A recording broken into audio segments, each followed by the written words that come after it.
Hello guys, good evening to all of you. First of all, we're attending online. Let me know. Am I audible?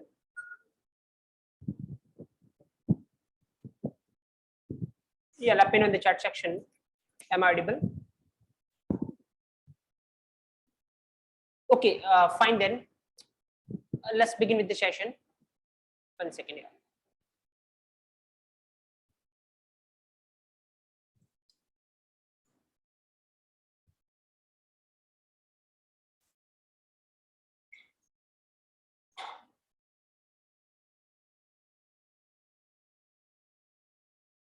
Okay, कल के session में क्या discussion चल रहा था अपना? आई थिंक थोड़ा मैंने बात की थी रिगार्डिंग योर माइंडसेट, क्या कुछ एक्सपेक्ट कर सकते हो, क्या कुछ विजन या टारगेट ले सकते हो इस बैच से, राइट? तो मुझे था सुपर इंपॉर्टेंट सेशन था जो कल का सेशन अपन ने रिप्रेजेंट किया था. इन केस किसी का मिस हुआ हो, हाईली रिकमेंडेड कि पहले आप उसकी रिकॉर्डिंग देख सकते हो जो कि आई थिंक अवेलेबल होगी आपके पास, राइट? चलो आज का सेशन स्टार्ट करते हैं. कल ज्यादा अपन ने कंटेंट की रिगार्डिंग कुछ बात नहीं की थी. आज अपन डेडिकेटेडली कंटेंट की बात करेंगे. कल जस्ट अपन ने थोड़ा बहुत जावा और पाइथन के बीच में कंपैरिजन किया था, जहां पे अपन ने देखा था कि कोई भी किससे बेटर नहीं है. एक्चुअली डिपेंड करेगा सिचुएशन पे. एक दो प्रॉपर्टी अपन ने जावा के बारे में देखी थी, एक दो प्रॉपर्टी अपन ने पाइथन के बारे में देखी थी, राइट? चलो अपन इस ये सेशन डेडिकेटेड है जावा के लिए, तो अपन आज बात करेंगे जावा के रिगार्डिंग इस सेशन में, राइट? जो बिल्कुल बेसिक से अपन स्टार्ट करने वाले हैं. इवन किसी को कुछ भी आइडिया नहीं है रिगार्डिंग जावा या रिगार्डिंग सी प्लस प्लस, तो मुझे लगता है कोई फर्क पड़ने वाला है या आप फील करने वाले हो कि बिल्कुल बेसिक से अपन स्टार्ट करेंगे. और पहुंचना कहाँ पे वो मुझे लगता है कल के सेशन से आपको क्लियर है, राइट? तो चलो स्टार्ट करते हैं एक बहुत ही बेसिक टॉपिक के साथ. सबसे पहला टॉपिक जो मैं स्टार्ट करता हूँ यहाँ पे, दैट इज व्हाट आइडेंटिफायर. तो क्या होता है आइडेंटिफायर? बहुत ही बेसिक टॉपिक है. जनरली लोग स्किप करना पसंद करते हैं इस टॉपिक को कि ठीक है इसमें से क्या क्वेश्चन होंगे, बट मैं आपको बताता हूँ एक नॉर्मल टॉपिक से इतने क्वेश्चन आ सकते हैं कि पूरा आपका इंटरव्यू उस पे ही चला जाए, राइट? मैं आपको बताता हूँ किस तरीके से. इवन फ्रेशर लेवल पे नहीं, एक्सपीरियंस लेवल पे भी इस टॉपिक से बहुत सारे क्वेश्चन पूछे जा सकते हैं जो लोग जनरली ये समझ के स्किप करते कि इतना काम का नहीं है. जो बात करते नहीं, मैं आपको बताऊंगा आंसर किस तरीके से करना है, जो अपना कल का डिस्कशन हुआ था, जिससे आप ये फील करोगे एक्चुअल में इंटरव्यू की फील दिला सकते हो कि you are literally expert over Java. Normal topic की भी बात करें अपन, राइट? चलो बात करते हैं अपन. सबसे पहले मैं आपको तरीके बताऊंगा आज के सेशन में किस तरीके से चीजों को देखना है, किस तरीके चीजों को याद रखना है, सो दैट मुझे लगता है लाइफ लास्टिंग आप चीजों को भूलने वाले हो. Just observe what is identifier. Now अगर अपने को डेफिनेशन पर्सपेक्टिव से अगर पहले बात करें आइडेंटिफायर होता क्या एक्चुअली, तो चलो पहले जावा छोड़ते अपन, पहले थोड़ा इंग्लिश लैंग्वेज की तरफ आते. तो यहां से मुझे लगता है आइडेंटिफायर जिस वर्ड से बना है दैट इज व्हाट आइडेंटिफाई. जो मैं नॉर्मली आपसे पूछता हूं what is the meaning of identify. क्या मतलब होता है आइडेंटिफाई? किसी को अपन आइडेंटिफाई कर रहे हैं, क्या मतलब होता है आइडेंटिफाई करना? पहचानना, राइट? अगर अपन हिंदी में बात करें तो रिकॉग्नाइज करना, किसी को पहचानना, right? That's the meaning of identify. तो अगर मैं आपसे बोलूं कि सपोज करो अपने क्लास में 100 स्टूडेंट है या 500 स्टूडेंट है, अगर आपको आइडेंटिफाई करना है किसी को, आप कैसे आइडेंटिफाई करते हो? ऑब्वियसली किस तरीके से आइडेंटिफाई करते हैं अपन? नेम के थ्रू, राइट? किसी भी कैंडिडेट को अगर अपने को रैपर करना होगा तो अपन आइडेंटिफाई कैसे करेंगे? नेम के थ्रू. दैट्स ऑल, काम खत्म. यही जावा का भी आइडेंटिफायर है. अपन जावा के पर्सपेक्टिव में बात करें तो मैं यहाँ पे सीधा ये बोलूंगा एनी नेम इन जावा. तो जावा की दुनिया में कोई सा भी नाम हो उसको अपन क्या बोलते हैं? Identifier, right? पर्सन में भी नाम हो सकता है तो वो भी पर्सन का आइडेंटिफायर हुआ. अपन यहाँ पे बात जावा की कर रहे तो जावा में कोई सा भी नाम उसका आइडेंटिफायर है, राइट? अभी कुछ लिखना नहीं है, I will provide you the notes. Just अभी पूरी तरीके से फोकस यहाँ पे रखना है, लिखने से ज्यादा इंपॉर्टेंट ये, राइट? Now observe here. अब बात जब अगर आप इस तरीके से करोगे, मान लो आपने इंटरव्यू रूम में इस तरीके से आंसर किया any name in Java, definitely अगला क्वेश्चन होगा कि एनी नेम से आपका मतलब क्या है, क्या क्या नाम जावा में हो सकते हैं, राइट? देखो जावा की जब बात करते हैं तो बहुत सारे चीजों के आपको नाम देने पड़ेंगे जिनको अपन डिस्कस करते हुए चलेंगे. एक अपन ने कल थोड़ा बहुत ग्लिम्स देखा था एक्चुअली वेरिएबल, राइट? तो एक तो वेरिएबल का नाम होता है, अपन ने देखा था कल ए वे लेके जब जावा पाइथन को कंपेयर कर रहे थे, राइट? तो एक वेरिएबल का नाम होता है, बट अपन डिटेल में देखेंगे वेरिएबल क्या होता है, राइट? नाउ एक ऑब्वियसली अपन बात करेंगे थोड़ी देर बाद कि बहुत सारी कैटेगरी होती है प्रोग्रामिंग लैंग्वेज की, राइट? जैसे आपने सी लैंग्वेज देखा हो, नहीं देखा हो तो अपने कुछ चाहिए नहीं, बट अगर आपने सी लैंग्वेज देखा हो तो आपको पता है सी किस तरीके की लैंग्वेज होती है? Functional programming language, right? आपने देखा होगा प्रोसीजर ओरिएंटेड बोलते हैं या फंक्शनल प्रोग्रामिंग लैंग्वेज बोलते हैं. मतलब क्या होता है अपन देखेंगे. जावा किस कैटेगरी की लैंग्वेज है? तो अपन बोलते हैं object oriented programming language, right? नाम सुना हो तो अच्छी बात है, नहीं तो कोई इशू नहीं है. Object oriented programming language. तो बहुत सारी कैटेगरीज होती है जावा उस कैटेगरी में, किस कैटेगरी में फॉल करती है actually? Object oriented, right? Object oriented का मतलब जावा में क्लास होगा और क्या होगी? ऑब्जेक्ट होंगे। तो इसका मतलब जब क्लास होगा तो ऑब्वियसली किसका नाम होने वाला है? क्लास का नाम होने वाला है। अब जब क्लास होते हैं तो क्लास के अंदर एक और चीज होती है, दैट इज मेथड, मेथड का नाम होने वाला है, राइट? एक और चीज होती है दैट इज लेबल, लेबल का नाम होने वाला है। क्या मतलब होता है लेबल का, मेथड का, क्लास का?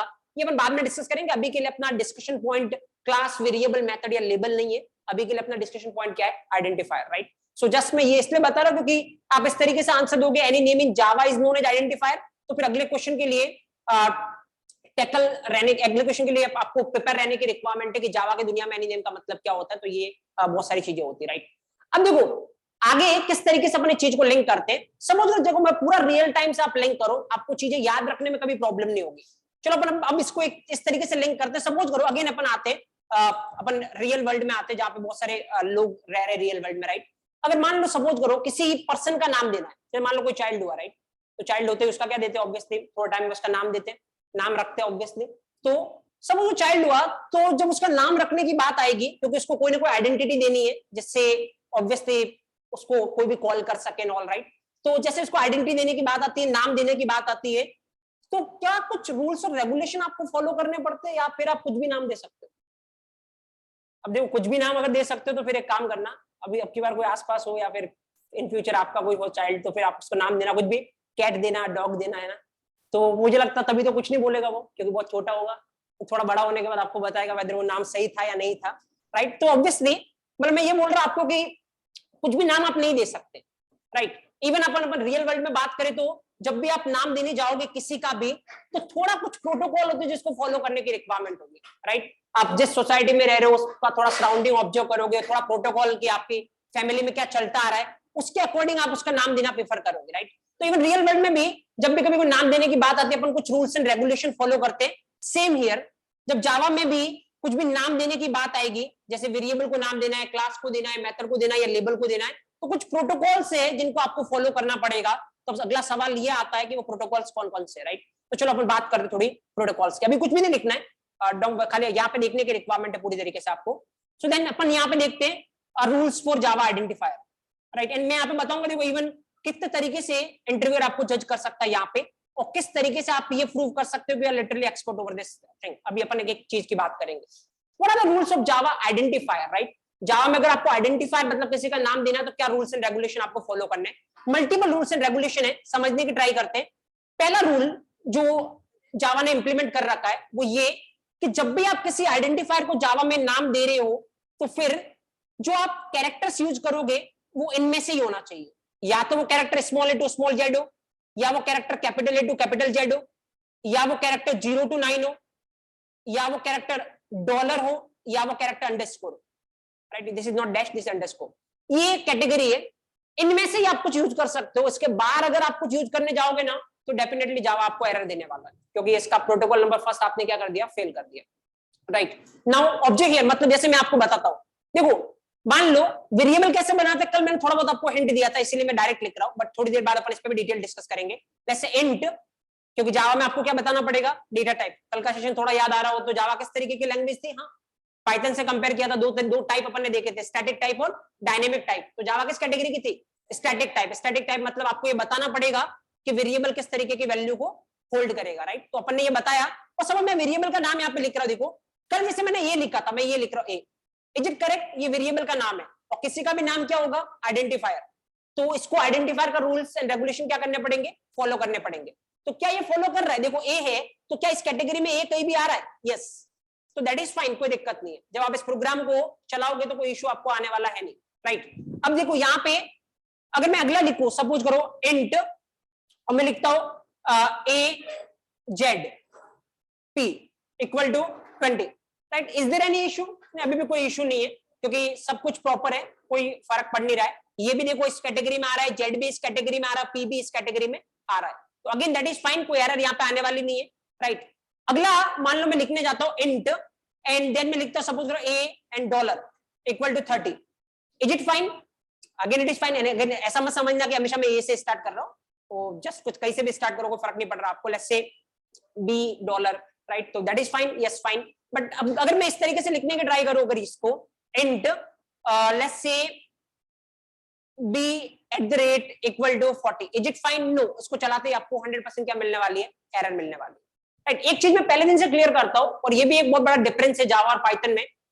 इवन आपने सी भी देखी होगी, तो सी जावा के जैसी चलती है। जावा में जब भी कोई प्रोग्राम चलाते हैं ना, तो दो चीजें करनी पड़ती है। अभी अपन प्रोग्राम चला के देखेंगे, तो आपको पता चलेगा। एक्चुअली मैं आपको प्रैक्टिकली बताऊंगा कि एरर आ रही है नहीं आ रही है। तो दो चीजें करनी पड़ती है। पहले जावा के प्रोग्राम को क्या करना पड़ता है? कंपाइल। पहला स्टेप होता है कंपाइल, और दूसरा स्टेप क्या होता है? Run. Right, there are 2 steps actually. तो पहला स्टेप करोगे आप कंपाइल, अगर उसमें कोई प्रॉब्लम नहीं है तभी आप दूसरा स्टेप कर सकते हो। तो मैं खाली आपको पहले दिन ही इसलिए बता रहा हूं, बाकी इस पे बहुत डिटेल डिस्कशन करेंगे अपन। पहले दिन मैं आपको इसलिए बता रहा हूं क्योंकि जब भी मैं एरर बोलूं ना, तो आपका दिमाग हिट करना चाहिए कि वो कहां पे आ रहा है? कंपाइल होते टाइम। राइट, अगर रन होते टाइम पे भी कुछ हो सकता है, लेकिन उसको मैं कुछ और बोलूंगा। उसके लिए अपन एक सेपरेट पूरा चैप्टर पढ़ेंगे, जिसमें कम से कम अपन 7-8 दिन डिस्कस करेंगे एक्सेप्शन हैंडलिंग करके। राइट, तो रन टाइम पे जो होता है उसको एक्सेप्शन बोलते हैं। तो जहां भी मैं एरर बोल रहा हूं, मतलब आपको ये समझना है कि कहां पे हो रहा है? कंपाइल पे।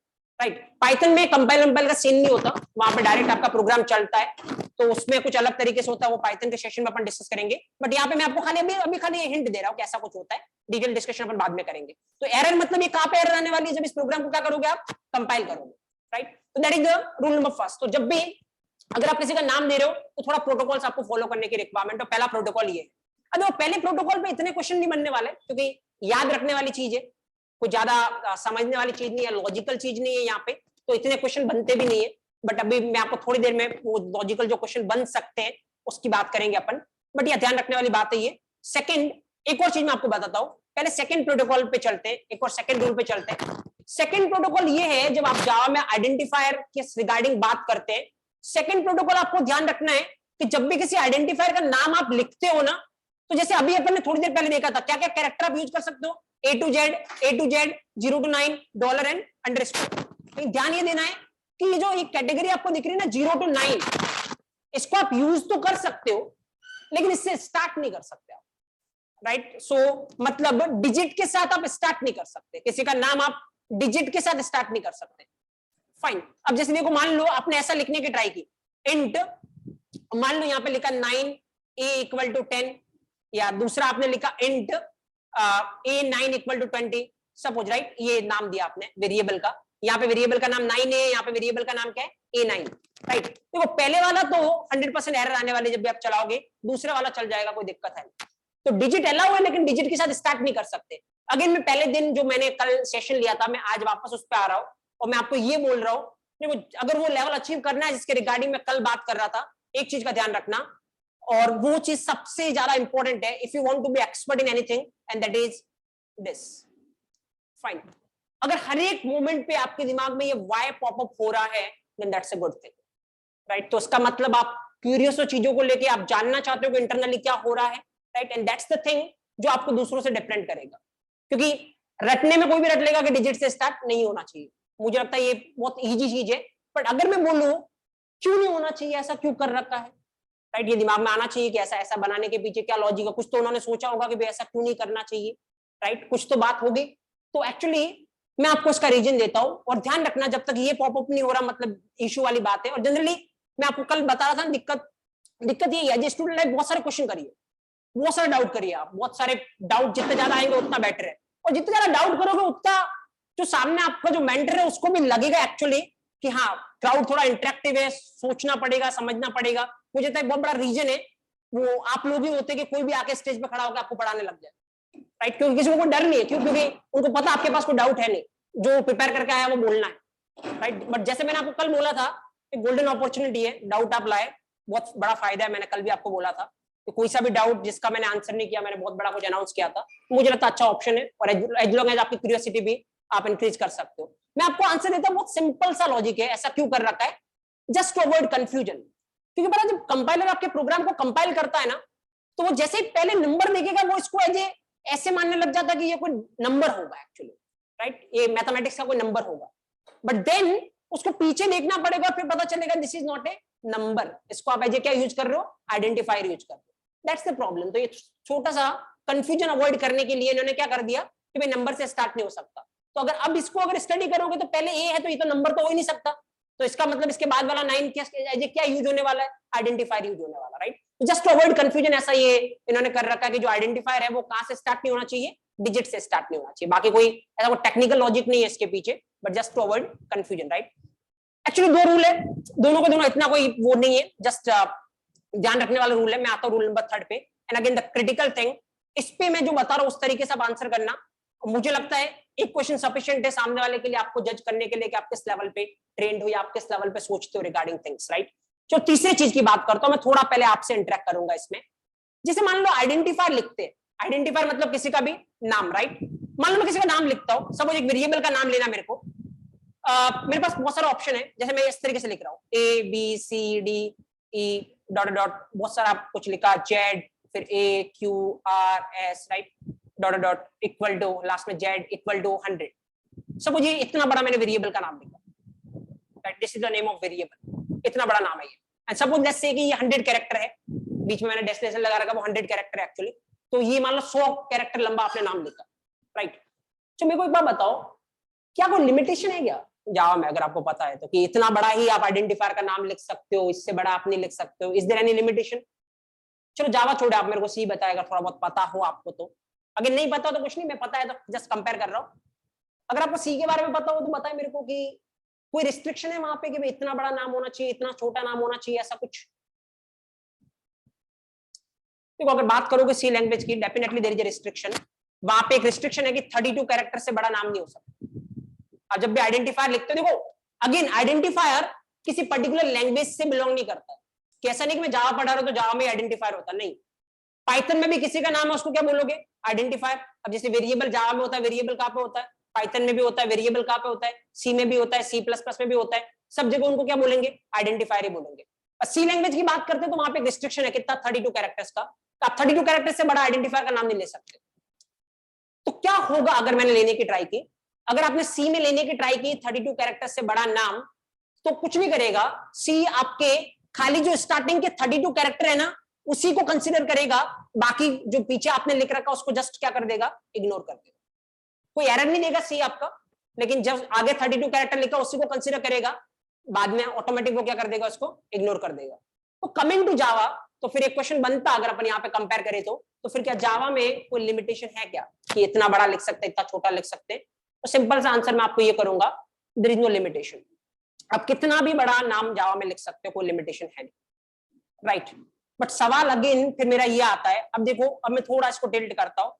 अब चलो कितना भी बड़ा नाम लिख सकते हैं, ये तो मैंने आपको बता दिया, कोई ऐसा स्टैंडर्ड प्रोटोकॉल है नहीं कि ये मैक्सिमम लिमिट एंड ऑल। पर क्वेश्चन आपसे करता हूं, क्या बेटर है, छोटा नाम लिखना बेटर है या बड़ा नाम लिखना बेटर है? According to you which one is better? हाँ चलो ऑफलाइन आप डायरेक्ट आंसर कर सकते हो, ऑनलाइन में को चैट सेक्शन में बता सकते हो, which one is better according to you. चलो सपोर्ट तो कितना भी आप बड़ा लिखोगे तो कर लेगा, उसमें मेरे को कोई डाउट नहीं है, बट स्मॉल इज बेटर और लार्ज इज बेटर? देखो अगर आपका आंसर है कि सर छोटा नाम बेटर है, मतलब स्मॉल इज बेटर वन, जितना कम लिखोगे उतना बेटर है, राइट। और अगर आपका आंसर है कि बिगर वन इज बेटर, जितना बड़ा लिखोगे नाम उतना बेटर है, तो मैं आपको थोड़ा शॉक देने वाला हूं कि this one is wrong, this one is wrong, right ना। तो ये पहले वाला आंसर आपका करेक्ट है और नहीं ये दूसरे वाला आंसर आपका करेक्ट है, अगर आपका थोड़ा सा इसको लॉजिकल सोचोगे, राइट। नॉर्मल क्लासरूम स्टैंडर्ड के हिसाब से सोचोगे तो स्मॉल आपने क्या सोच के बोला, आई नो कि इतना बड़ा नाम देखना पड़ेगा, स्मॉल में एक छोटा सा नाम देखना पड़ेगा, right. But as industry perspective से अगर आप बात करोगे, क्लासरूम नहीं, अगर आप एज एक्सपीरियंस पर्सपेक्टिव से बात करोगे तो ना तो स्मॉल वन बेटर है, नहीं बिगर वन बेटर है। इसके पीछे रीजन क्या है मैं आपको बताता हूँ। देखो सपोज करो, मान लो आप एक प्रोजेक्ट पे काम कर रहे हो, क्योंकि हमेशा बात अपन रियल टाइम की करेंगे जो आपको करना है, तो क्लासरूम में बहुत सारे ग्लिचेज होते हैं, रियल टाइम में बहुत कुछ अलग चलता है, अपन पूरी बात वही करेंगे इंडस्ट्री ओरिएंटेड। तो जस्ट सपोज आप किसी प्रोजेक्ट पे काम कर रहे हो, आपको एक वेरिएबल बनाना है, आराम से सुनना, राइट। मान लो आपको एक वेरिएबल बनाना है, आपने मान लो एक बनाया, एक मैं इधर एक कैटेगरी लिख रहा हूं इंट, और मान लो आपको एज स्टोर करनी है, राइट, एज स्टोर करनी थी, और आपने वेरिएबल का नाम लिखा A B C D E F G whatever, right. इतना मान लो ये कोई बड़ा सा नाम लिखा आपने, इतना बड़ा, और इसमें स्टोर करवा दिया, लेट्स सपोज एज कितनी है, लेट्स से 26, राइट। ये स्टोर करवा दिया आपने इसमें पहले वाले वेरिएबल में। एक मान लो आपको नेम स्टोर करवाना था, तो अभी मैं डेटा टाइप क्या ले रहा हूँ, स्ट्रिंग, स्ट्रिंग अभी इस पे दिमाग नहीं लगाना, अभी अपन आइडेंटिफायर पढ़ रहे हैं, उस पे दिमाग लगाओ, राइट। तो स्ट्रिंग और एक बहुत बड़ा सा मैंने नाम ले लिया, let's say again X Y Z P Q R, identifier का नाम बहुत बड़ा सा लिया मैंने, और इसमें नेम स्टोर करवा दिया, लेट्स से मैं नेम स्टोर करवाता हूं, that is CSD, right. Okay, string है डबल कोट में आएगी। अभी इस पे फोकस नहीं करना है, स्ट्रिंग स्ट्रिंग एंड ऑल, खाली आप आइडेंटिफाई देखिए, प्राइम फोकस उस पे अभी अपना। तो ये बहुत बड़ा सा नाम लिया मैंने, और सपोज करो आप ये प्रोजेक्ट बना रहे हो, अब कितने लाइन का प्रोजेक्ट है ये, सपोज करो लेट्स सपोज आपने 10,000 लाइन का कोड लिखा, राइट। यहाँ पे कहीं पे आप ये पहला वेरिएबल यूज कर दो, A B C D E F G H, और ये कहीं पे यूज कर दो, जो भी इसमें वैल्यू स्टोर है ना वो नीचे आपको कहीं पे चाहिए थी, और आप ये लेट्स से अराउंड 8,000 लाइन पे इस वेरिएबल को क्या कर रहे हो, यूज कर रहे हो। अब सुनना बहुत आराम से, देखो जब रियल टाइम इंडस्ट्री में आप प्रोजेक्ट बनाते हो ना, मतलब किसी प्रोजेक्ट पे आप काम कर रहे हो, मान लो कोई पैच बना रहे हो, कोई काम कर रहे हो, कभी भी आपका प्रोजेक्ट जो है, आपने जिस पोर्शन पे काम किया ना, वो पोर्शन डायरेक्ट कभी भी क्लाइंट के पास नहीं जाने वाला, राइट। क्योंकि एज ए जूनियर डेवलपर, मतलब एज ए नॉर्मल डेवलपर जब आप लगोगे, आपने जो कोड किया वो डायरेक्ट क्लाइंट के पास नहीं जाएगा, पहले आपको अपने कोड को रिव्यू करवाना पड़ेगा। तो आप जो भी सीनियर डेवलपर है या जो आपका टीम लीडर है, पहले वो आपके कोड को क्या करने वाला है, रिव्यू करने वाला है, एंड देन अगर कोई प्रॉब्लम नहीं है तो फिर आपका वो कोड लाइव पोर्शन में जाएगा जहां पे क्लाइंट उस कोड को यूज कर रहा है, राइट। अब देखो रिव्यू करने का क्या मतलब होता है, मैं आपको बताता हूं। देखो एक्चुअली रिव्यू करने का मतलब ये नहीं है कि कोड सही चल रहा है नहीं चल रहा है, इतना तो आप ही पता कर लोगे कि मान लो इस कोड का आउटपुट कितना आना चाहिए था, 100, तो चला के आप ही देख लोगे कि वेदर वो 100 आ रहा है या नहीं आ रहा, राइट। तो उसमें कुछ वो करने की रिक्वायरमेंट नहीं है।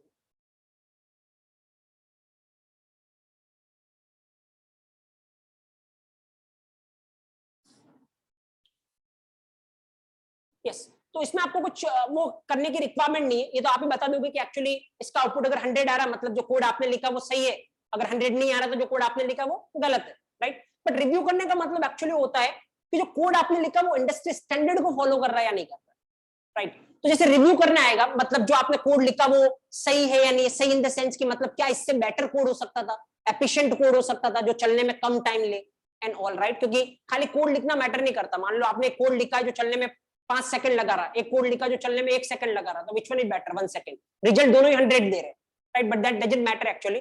तो यहाँ पे जैसे वो कोड आपका वेरीफाई करने को देखेगा, सपोज करो वो रैंडमली इस लाइन पे आया, इस लाइन पे आया, सपोज इस लाइन पे इसको लिखा कि आप क्या यूज कर रहे हो, ये कोई वेरिएबल यूज कर रहे हो। अब उसको पता करना है कि इस वेरिएबल में आपने क्या स्टोर करवा रखा है, राइट। तो क्या करना पड़ेगा, उसको ऊपर जाके देखना पड़ेगा जहां पे आपने वेरिएबल ले रखा है, ऊपर जाके जैसे वो देखेगा क्या होगा, पहले इसको मैच करेगा, क्या ये वही वेरिएबल है क्या, तो इतना बड़ा अगर मैच करने जाएगा तो ऑब्वियसली क्या लगने वाला है, टाइम लगने वाला है। और इमेजिन ऐसे करो कि 2 वेरिएबल नहीं 200 वेरिएबल, राइट, तो फिर obviously it will be time consuming process. अगर कोई तीसरा पर्सन आपके कोड को क्या कर रहा है, वेरीफाई कर रहा है, थर्ड पर्सन मतलब आपने कोड लिखा है, आपको छोड़ के अगर कोई और आपके कोड को वेरीफाई कर रहा है तो उसको ऑब्वियसली क्या लगने वाला है, टाइम लगने वाला है, राइट। एक चीज ध्यान रखना है, बहुत बड़ा वर्ड मैं आपको बता रहा हूं जो ये इंपैक्ट डालेगा इंटरव्यूअर के दिमाग में कि आप क्लासरूम नहीं, आप रियल टाइम इंडस्ट्री की बात कर रहे हो, और ये वर्ड मैं बहुत बार यूज में लेने वाला हूं, तो मैं आपको बता रहा हूं, इसको बोलते हैं रीडेबिलिटी, राइट। अब देखो बहुत बार ऐसी बात होने वाली कि आपका मैनेजर आपसे बोलेगा आपका कोड रीडेबल है क्या, अब क्या मतलब होता है रीडेबल का या रीडेबिलिटी का क्या मतलब होता है। देखो अगर कोई तीसरा पर्सन आपके कोड को पढ़ रहा है, उसको अगर आपका कोड समझने में कम टाइम लगता है, इसका मतलब आपका कोड ज्यादा रीडेबल है, मतलब आपकी रीडेबिलिटी क्या है, हाई है। अगर कोई तीसरा पर्सन आपके कोड को समझने की ट्राई करता है, अगर उसको कम टाइम लगता, अगर उसको ज्यादा टाइम लगता है, इसका मतलब आपके प्रोग्राम की, आपके जो आपने लॉजिक लिख रखा है उसकी रीडेबिलिटी क्या है, लो है। क्लासरूम लेवल पे कोई फर्क नहीं पड़ता, क्यों, क्योंकि यहाँ पे कोड भी आप ही लिखने वाले हो, वेरीफाई भी आप ही करने वाले हो, there is no third person.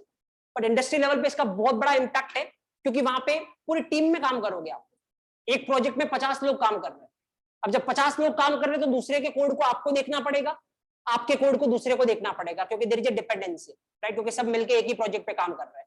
तो इसका मतलब आपने जो लिखा वो दूसरा को समझने की रिक्वायरमेंट पड़ेगी, तो उसमें अगर उसको ज्यादा टाइम लग रहा है तो इसका मतलब रिसोर्स वेस्ट हो रहा है एक्चुअली, तो दैट इज अ प्रॉब्लम। इसीलिए रीडेबिलिटी पे बहुत फोकस किया जाता है। और एक और चीज बताता हूँ, रीडेबिलिटी इंडस्ट्री लेवल पे इतनी इंपॉर्टेंट क्यों है, क्योंकि देखो मान लो आपने आज ये लॉजिक लिखा, 10,000 लाइन का कोड लिखा, राइट। अब कल को मान लो सपोज करो आप वो कंपनी छोड़ के जा रहे हो, क्योंकि ऐसा तो है नहीं कोई एम्प्लॉय कंपनी में परमानेंट वहीं पे काम करेगा, नहीं कभी ना कभी तो वो छोड़ेगा, राइट। अब मान लो आपने वो कंपनी छोड़ दी, अब आप कंपनी छोड़ोगे तो क्या होगा, नोटिस पीरियड नाम की चीज सुनी होगी आपने, क्या होता है नोटिस पीरियड एक्चुअली, दूसरा आप कंपनी आपके रिप्लेसमेंट को ढूंढेगी और आपको अपने रिप्लेसमेंट को ट्रेन करना पड़ेगा कि मैंने ये काम कर रखा है ऐसे ऐसे, इसमें अब कोई प्रॉब्लम आएगी तो तेरे को संभालना, राइट। तो दैट्स द थिंग कि एक्चुअली रिप्लेसमेंट कंपनी ढूंढेगी और उसको आपको ट्रेन करना पड़ेगा। अब देखो रिप्लेसमेंट जो आएगा आपकी जगह पे, उसको जो आपने कोड लिखा उसको क्या करना पड़ेगा, समझना पड़ेगा, तभी तो कभी उस कोड में कुछ प्रॉब्लम होगी तो वो उसको रेक्टिफाई कर पाएगा। क्योंकि अगेन सबसे बड़ा इशू पता है क्या है, जब तक आपका प्रोजेक्ट चल नहीं रहा है तब तक कोई दिक्कत नहीं, अगर चलते हुए प्रोजेक्ट में कोई प्रॉब्लम आई ना तो ये सबसे बड़ी दिक्कत वाली बात है।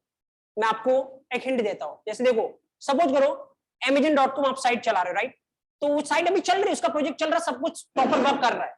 अब अगर मान लो चलते हुए दिक्कत आ गई, जैसे बहुत बार ऐसा होता है कि मान लो चलो सपोज करो लेट्स से उन्होंने दिवाली पे सेल लॉन्च की, राइट, तो उस टाइम पे क्या होगा, एकदम से ज्यादा कस्टमर आने वाला। अब एकदम से ज्यादा कस्टमर आने वाला तो हो सकता है कि थोड़ा सर्वर इतना लोड बियर नहीं कर पा रहा है या whatever, there can be multiple number of issues, right. तो अगर ऐसा हो गया और ऐसा 1 मिनट के लिए हो गया, 2 मिनट के लिए हो गया, तो भी कंपनी को कितना बड़ा लॉस होता है। और वो जो भी प्रॉब्लम आ रही है, देखो आप एक बार उसको समझना, जो भी प्रॉब्लम आ रही है, सपोज एक बार के लिए प्रॉब्लम आ गई, अब कितना जल्दी उसको सोल्व कर पाते हो उतना ही कम आपको रेवेन्यू लॉस होगा। विद इन सेकेंड्स आपको फिगर आउट करनी पड़ेगी, विद इन 1 मिनट आपको फिगर आउट करनी पड़ेगी, इवन इसमें भी बहुत बड़ा लॉस होने वाला है, बट देन जितना जल्दी करोगे उतना लॉस आप बचा सकते हो। तो अब जो पर्सन उसको सही करेगा, अगर उसको पूरा कोड पता ही नहीं है तो फिर ये बहुत बड़ी प्रॉब्लम है, right. That's why your code should be readable, और एक बहुत बड़ा फैक्टर उस पर काम करेगा। जब भी आप अपना कोड लिखोगे, हमेशा आपसे जो सीनियर डेवलपर है वो ये वेरीफाई करने वाले कि वेदर आपका कोड रीडेबल है या नहीं। तो एक चीज मैं आपको बता देता हूं, प्रॉब्लम क्या है आप समझ गए होंगे, अगर आप बड़ा नाम लेते हो तो उससे इशू क्या, आपकी रीडेबिलिटी क्या होने वाली है, कम होने वाली है, क्योंकि दूसरे पर्सन को उसको वेरीफाई करने में टाइम लगने वाला है। चलो एक बार और समझने की ट्राई करते हैं। अब जो आपने आंसर किया था कि चलो सर स्मॉल रख लो, उससे फायदा होने वाला है, चलो इधर में एक स्मॉल वाला भी एग्जांपल आपको देता हूं। लेट्स सपोज अब की बार आपको एज स्टोर करनी थी, आपने ए लिया, इसमें क्या डाला 26। अब की बार आपको नेम स्टोर करना था, आपने वेरिएबल का नाम बी लिया और इसमें क्या डाला, let's say CST, right. And same आपने 10,000 लाइन का कोड लिखा, सेम मान लो आप ए यूज कर रहे हो यहाँ पे 8,000 लाइन पे, राइट। अब मान लो अभी भी अगर कोई भी, और एक में और लिखता हूं यहाँ पे पास में, ताकि आप ज्यादा अच्छे से कंपेयर कर पाओगे। एक और मैं यहाँ पे बनाता हूँ एंड देन जस्ट टैली करते हैं अपन इसको। नाउ ऑब्जर्व हियर, यहाँ पे मैं को बनाता हूँ जहां पे मैं लिखता हूँ int age equal to 26, right, and then string let's say name equal to CST, right. मतलब यहाँ पे मैं नाम क्या दे रहा हूँ, एज नाम दे रहा हूँ किसका, पहले वाले वेरिएबल का, नेम नाम दे रहा हूँ किसका, दूसरे वाले वेरिएबल का। एंड सेम सपोज यहाँ पे मैं वही 10,000 लाइन का मैंने कोड लिखा, यहाँ पे मैं एज वेरिएबल यूज कर रहा हूँ, राइट। अब जैसे मान लो इसको भी कोई वेरीफाई करने आ रहा है, यहाँ पे ए देखेगा, ए देखने पे उसको ये पता लगाना पड़ेगा कि ए में एक्चुअल में है क्या, और ये पता लगाने के लिए इसको ऊपर जाके एक बार देखना पड़ेगा, और अगेन वो नीचे से ऊपर जाके एक बार जो भी वेरीफाई करने का टाइम है तो वो टाइम कंज्यूम होने वाला है। अगर यही तीसरे वाले में अगर वो आता और यहाँ पे देखता एज, क्या इसको ऊपर जाके ये चेक करने की रिक्वायरमेंट है कि इसमें क्या होगा, नहीं, क्योंकि नाम देख के पता चल रहा है कि इसमें क्या स्टोर होने वाली, यूजर की एज स्टोर होने वाली है, राइट। अब आप दोनों को कंपेयर करो, छोटा कौन सा है, ए छोटा या एज छोटा है, ए छोटा है। टाइम किसमें कम, मतलब रीडेबिलिटी किसकी ज्यादा है, इसकी या इसकी, एज वाले की रीडेबिलिटी ज्यादा है, राइट। तो दोनों ही आंसर आपके गलत थे as per the industry perspective की, ना तो आप स्मॉल लेना है ना आपको बिग लेना है। अब मैं आपको बताता हूं एक्चुअल में आंसर देने का तरीका, जो एक अलग स्पार्क क्रिएट करेगा। आपसे पहले जितने लोगों ने आंसर किया होगा, आप आंसर करोगे ना, पूरा सिनेरियो चेंज होने वाला है। अब आप इस तरीके से आंसर कर सकते हो, जैसे आपसे पूछा गया, नॉर्मल वे में क्वेश्चन पूछा गया, जावा में आइडेंटिफायर की कोई लेंथ लिमिट है क्या, राइट। आपसे पूछा गया जावा में आइडेंटिफायर की कोई लेंथ लिमिट है क्या। अब नॉर्मल क्वेश्चन क्या होगा, यस या नो। आंसर अगर आपने यस या नो दे दिया तो बात वहीं पे हो गई खत्म, अगला क्वेश्चन चेंज करना पड़ेगा, कोई ऑप्शन छोड़ा नहीं आपने, पर आपको आंसर देना है no, there is no length limit in Java, but it is recommended to take the name of the identifier या length of the identifier as minimum as possible, right. तो 100% अगला क्वेश्चन आपके पास ये भी आने वाला है, एज मिनिमम एज पॉसिबल का क्या मतलब होता है। तो सिंपल सा आंसर आपको क्या देना है, as minimum as possible means readability should be high. अब अगला क्वेश्चन आने वाला, what do you mean by readability, right. करते जाओ एक्सप्लेन, सामने वाले को लग रहा है वो मजे ले रहा है, एक्चुअल मजे कौन ले रहा है वो आप समझ रहे हो, राइट। तो फिर ऑब्वियसली, और जैसे ये फैक्टर काम में आता है ना रीडेबिलिटी एंड ऑल, क्योंकि कोई भी इंटरव्यूअर आपसे फ्रेशर लेवल पे एक्सपेक्ट नहीं करने वाला है कि आप रीडेबिलिटी की बात करोगे। रीजन इज क्योंकि उनको पता है कि क्लासरूम स्टैंडर्ड में फर्क नहीं पड़ता रीडेबिलिटी से, बट अगर आप इस फैक्टर को कहीं से भी पिक्चर में ले आए तो इसका मतलब सामने वालों को इंडिकेशन जाएगा कि आप क्लासरूम स्टैंडर्ड पे ट्रेन नहीं हो, यू नो कि एक्चुअल में इंडस्ट्री पैटर्न क्या फॉलो करता है, और वो एक बहुत बड़ा इंपैक्ट क्रिएट करने वाला है, जो आपसे पहले 50-100 जितने भी लोगों ने इंटरव्यू दिया होगा कोई फर्क नहीं पड़ने वाला आपके पोटेंशियल पे, राइट, आपके क्रेडेंशियल पे, कि आपकी क्रेडिबिलिटी अलग ही दिखने वाली वो इंटरव्यू रूम में, राइट। सो जस्ट यहाँ पे ये चीज ध्यान रखना किस तरीके से आंसर देना है, there is no length limit in Java identifier, but the name of the length of the identifier should be as minimum as possible so that readability should be high. And what is readability? If any third person is verifying the code or every third person is reading the code, and if it is taking less time, that means readability is high. If it is taking more time, that means readability is low. And as per the industry standard, it is recommended to keep readability as high as possible. Right? जितना high आप readability को रख सकते हो, उतना आपको रखना है. अभी ये एक फैक्टर है, रीडेबिलिटी और भी बढ़ाने के बहुत सारे फैक्टर हैं, बहुत बार अपन बात करेंगे रीडेबिलिटी के रिगार्डिंग, लेकिन एक बात हमेशा ध्यान रखना कि बहुत बड़ा फैक्टर है रीडेबिलिटी, आगे भी अपन बात करेंगे इसके रिगार्डिंग. चलो ये बात होगी तीसरा, रूल नंबर 3 जो कि लेंथ ऑफ आइडेंटिफायर है. इवन मैं एक और चीज बताता हूं आपको, पता है एक और ट्रेंड चलता है. सपोज करो, मान लो अभी एक और चीज होती है कि सपोज जैसे मान लो आप किसी इंटरव्यू में जा रहे हो, राइट, एंड सपोज मान लो कि आपका अभी 2022 चल रहा है, राइट, और सपोज आपने जो अपनी इंजीनियरिंग है या जो भी अपनी ग्रेजुएशन है वो 2018 में कंप्लीट कर रखी. मैं आपको बता दूं किस तरीके से माइंड रीडिंग होती है, एक्चुअली क्या कुछ होता है. 2018 में कंप्लीट कर रखी है, आपको पता है इंटरव्यू में जाते पहला क्वेश्चन क्या होने वाला है, पिछले 4 साल क्या कर रहे थे, right. That will be the first question, क्योंकि आपका आंसर क्या है वो डिपेंड करेगा कि वेदर आपका इंटरव्यू आगे क्या चलने वाला है, राइट. तो 4 साल का गैप आपको जस्टिफाई करना पड़ेगा कि वो 4 साल आप क्या कर रहे थे. अभी वो लोग कैसे जस्टिफाई करते हैं, क्योंकि ऐसा नहीं बोल सकते कि 4 साल मेरी जॉब नहीं लगी थी. अगर ये स्टेटमेंट दोगे तो फिर बहुत मुश्किल है कि फिर आपका आगे कुछ होने वाला है, क्योंकि 4 साल आपकी जॉब नहीं लगी मतलब डेफिनेटली कुछ ना कुछ बहुत सारे वीक लिंक्स थे, आपने इतना टाइम लगाया उसको कवर करने में, बहुत सारे फैक्टर सामने वाला सोच सकता है. तो फिर बचने का तरीका क्या होता है मैं बताता हूँ. इवन हो सकता है आपके किसी फैमिली मेंबर ने ऐसा ट्राई किया, बहुत सारे लोग ऐसा ट्राई करते हैं. व्हाट इज द वे, आपको पता है कंसल्टेंसी नाम की चीज होती है. इवन आप थोड़ा आईटी हब की तरफ चलोगे तो मुझे लगता है जैसे हैदराबाद हो गया, बेंगलोर हो गया, आपको दिखेगा हर एक गली में कंसल्टेंसी वाले लोग बैठे रहते हैं. करते क्या पता, ये वो आपको पूरे 4 साल के फेक सर्टिफिकेट बना के दे देंगे. ऐसा बिलीव करवा देंगे कि पिछले 4 साल से आप किसी कंपनी में काम कर रहे थे, जो डॉक्यूमेंट चाहिए, सैलरी स्लिप चाहिए, ऑफर लेटर चाहिए, सब निकाल के दे देंगे. खाली बहुत रेयरली बता रहा हूँ, 5 से 10 हजार रुपए में सब कुछ कर लेंगे आपके लिए, पूरा 4 साल आपके लिए जनरेट कर देंगे. लोग ऐसा करते हैं कि 4 साल बनवा के अब इंटरव्यू में जा रहे हैं कि क्या कर रहे थे पिछले 4 साल से, तो 4 साल में इस कंपनी में काम कर रहा था, राइट. अब देखो सामने वाले को पता जो इंटरव्यू ले रहा है कि ऐसी बहुत सारी चीजें होती है मार्केट में, तो वो कैसे जज करता है, मैं थोड़ा तरीका बताता हूँ, क्योंकि ऐसा बहुत बार होता है. नाउ वो जैसे आप इंटरव्यू रूम में जाओगे, मान लो आपसे क्वेश्चन किया, अरे काम करना है, एक प्रोग्राम लिखो. क्या प्रोग्राम लिखना है, एक प्रोग्राम लिखो, खाली बस कुछ नहीं है, 2 वेरिएबल लो, 2 में एक में एज स्टोर करवा दो, एक में नेम स्टोर करवा दो और दोनों को प्रिंट करवा दो, राइट.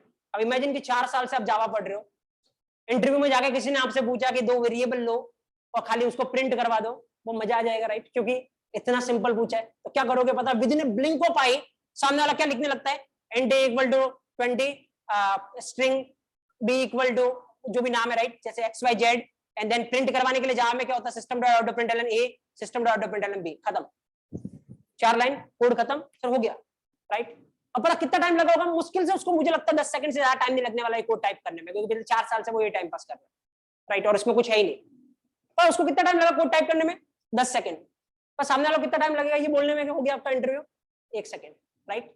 द रीजन इज क्योंकि जैसे ये कोड देखेगा ना, सामने वाला 1 सेकंड में ये बता सकता है कि आपको 4 साल क्या 4 मिनट का भी एक्सपीरियंस नहीं रियल टाइम इंडस्ट्री में.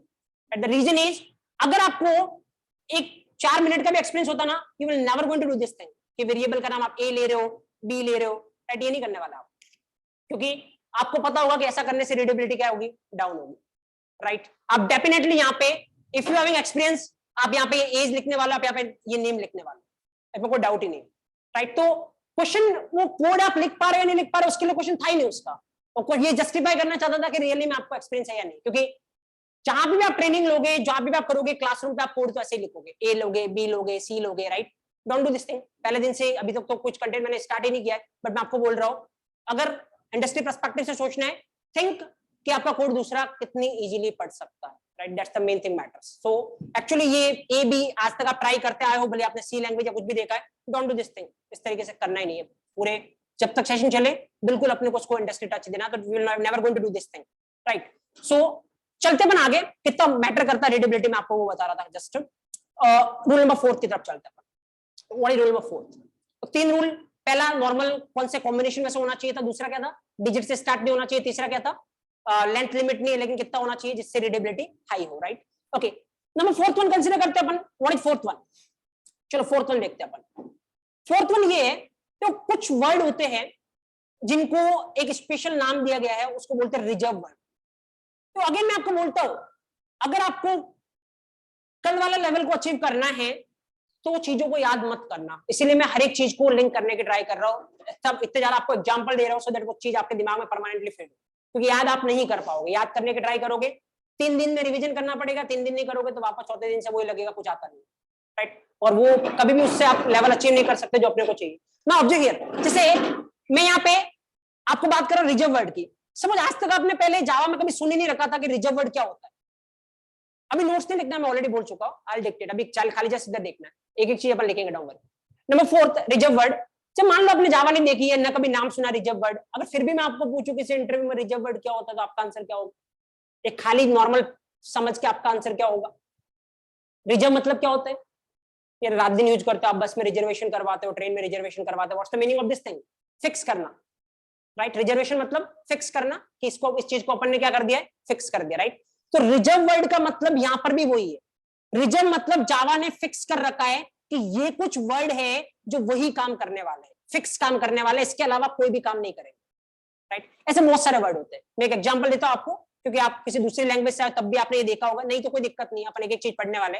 एक नाम आपने अगर सुन रखा हो तो इफ, क्या करता है इफ? इफ का एक फिक्स काम है, अपन जब आगे पढ़ेंगे तो आप रियलाइज करोगे। इफ को क्या करना होता है, अपने आगे जो लिखा होता है उसको देखना है कि वो ट्रू है या फॉल्स है। ट्रू है तो चलाना है, फॉल्स है तो नहीं चलाना है। इसके अलावा पूरी जावा में कुछ भी काम नहीं करेगा। जावा ने पहले से इफ को बता दिया, तेरे को एक ही काम करना है, तेरे को जब भी कोई लिखे ना, आगे चेक करना है ट्रू है या फॉल्स है, ट्रू है तो चलाना है, फॉल्स है तो नहीं चलाना है। जैसे एक और आपने सुन रखा हो तो 4, जावा ने फिक्स कर रखा है कि तेरे को कोई यूज करे, मतलब तेरे को चीजों को बार बार चलाना। जैसे मान लो 10 बार हेलो प्रिंट करवाना है या 1 से लेकर 100 तक के नंबर प्रिंट करवाने हैं, तो मतलब चीजों को बार बार करना आपको, तो क्या यूज करोगे आप? 4। तो इसको फिक्स कर रखा है, चीजों को बार बार यूज करना है तो 4 को यूज करो, राइट। ऐसे टोटल कितने रिजर्व वर्ड होते जावा में? टोटल अगर रिजर्व वर्ड की बात करोगे तो टोटल 53 रिजर्व वर्ड होते, राइट। अब सवाल ये है कि आपके दिमाग में ये आएगा कि सर इतने को याद करने बैठेंगे क्या 53 को? तो मेरा आंसर आपसे ये है, एक भी आपको याद नहीं करना है, हर एक चैप्टर वाइज अपन चलेंगे, मैं आपको बताऊंगा एक्चुअली रोल क्या है, ऑटोमेटिक चीजें याद होगी आपको। लास्ट दिन जब मैं आपसे पूछूंगा कितने रिजर्व वर्ड है, मुझे लगता है एक एक पर्सन उसको टॉपिक वाइज गिना सकता है, इस टॉपिक में ये रिजर्व वर्ड काम में आ रहा है, इस टॉपिक में ये रिजर्व वर्ड काम में आ रहा है। तो अपना सेशन इस तरीके से नहीं चलेगा कि पहले दिन मैंने आपको लिस्ट दे दी कि ये 53 रिजर्व वर्ड है, याद कर लेना।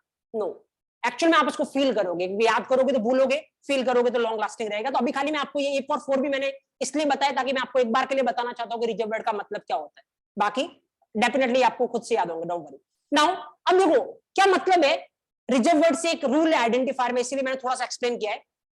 इनको फिक्स कर रखा है कि इफ का काम क्या है, कंडीशन चेक करना, 4 का काम क्या है, चीजों को बार बार चलाना।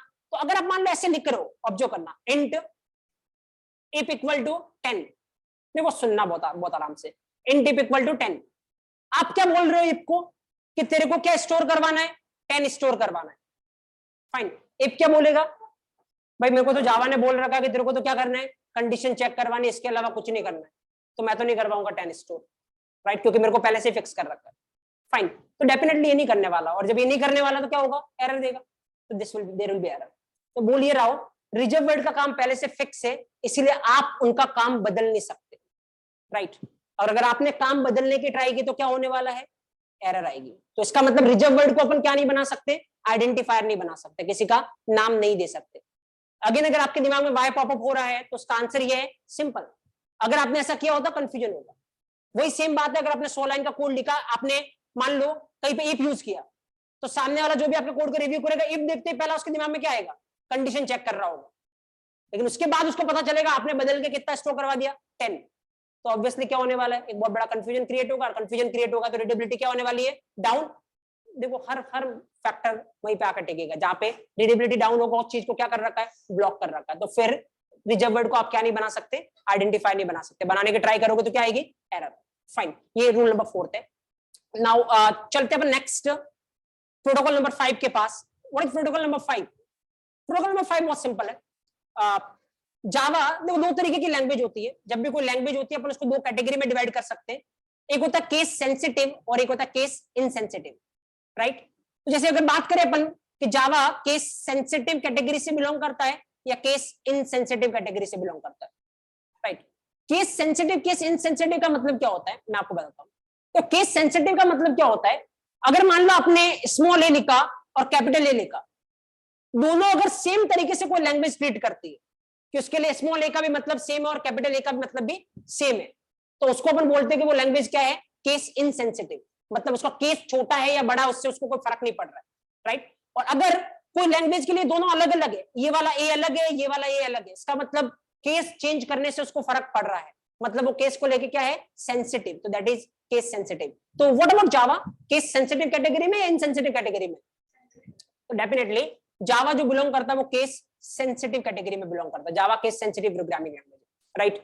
अब देखो चौथा रूल आपने पढ़ा और जो पांचवा रूल आपने पढ़ा, इन दोनों को मिक्सअप करके आपको एक क्वेश्चन पूछा जा सकता है जिससे ये जज करे कि दोनों के बारे में आपको आइडिया है या नहीं। तो जैसे मैं आपको एक क्वेश्चन करता हूं, ऑब्जर्व हियर, देखो यहाँ पे मैं इसको ऐसे लिख रहा हूं, 1 सेकेंड, मैं इसको लिख रहा हूं int let's say if equal to 10, और एक में लिख रहा हूं लेट्स से इंट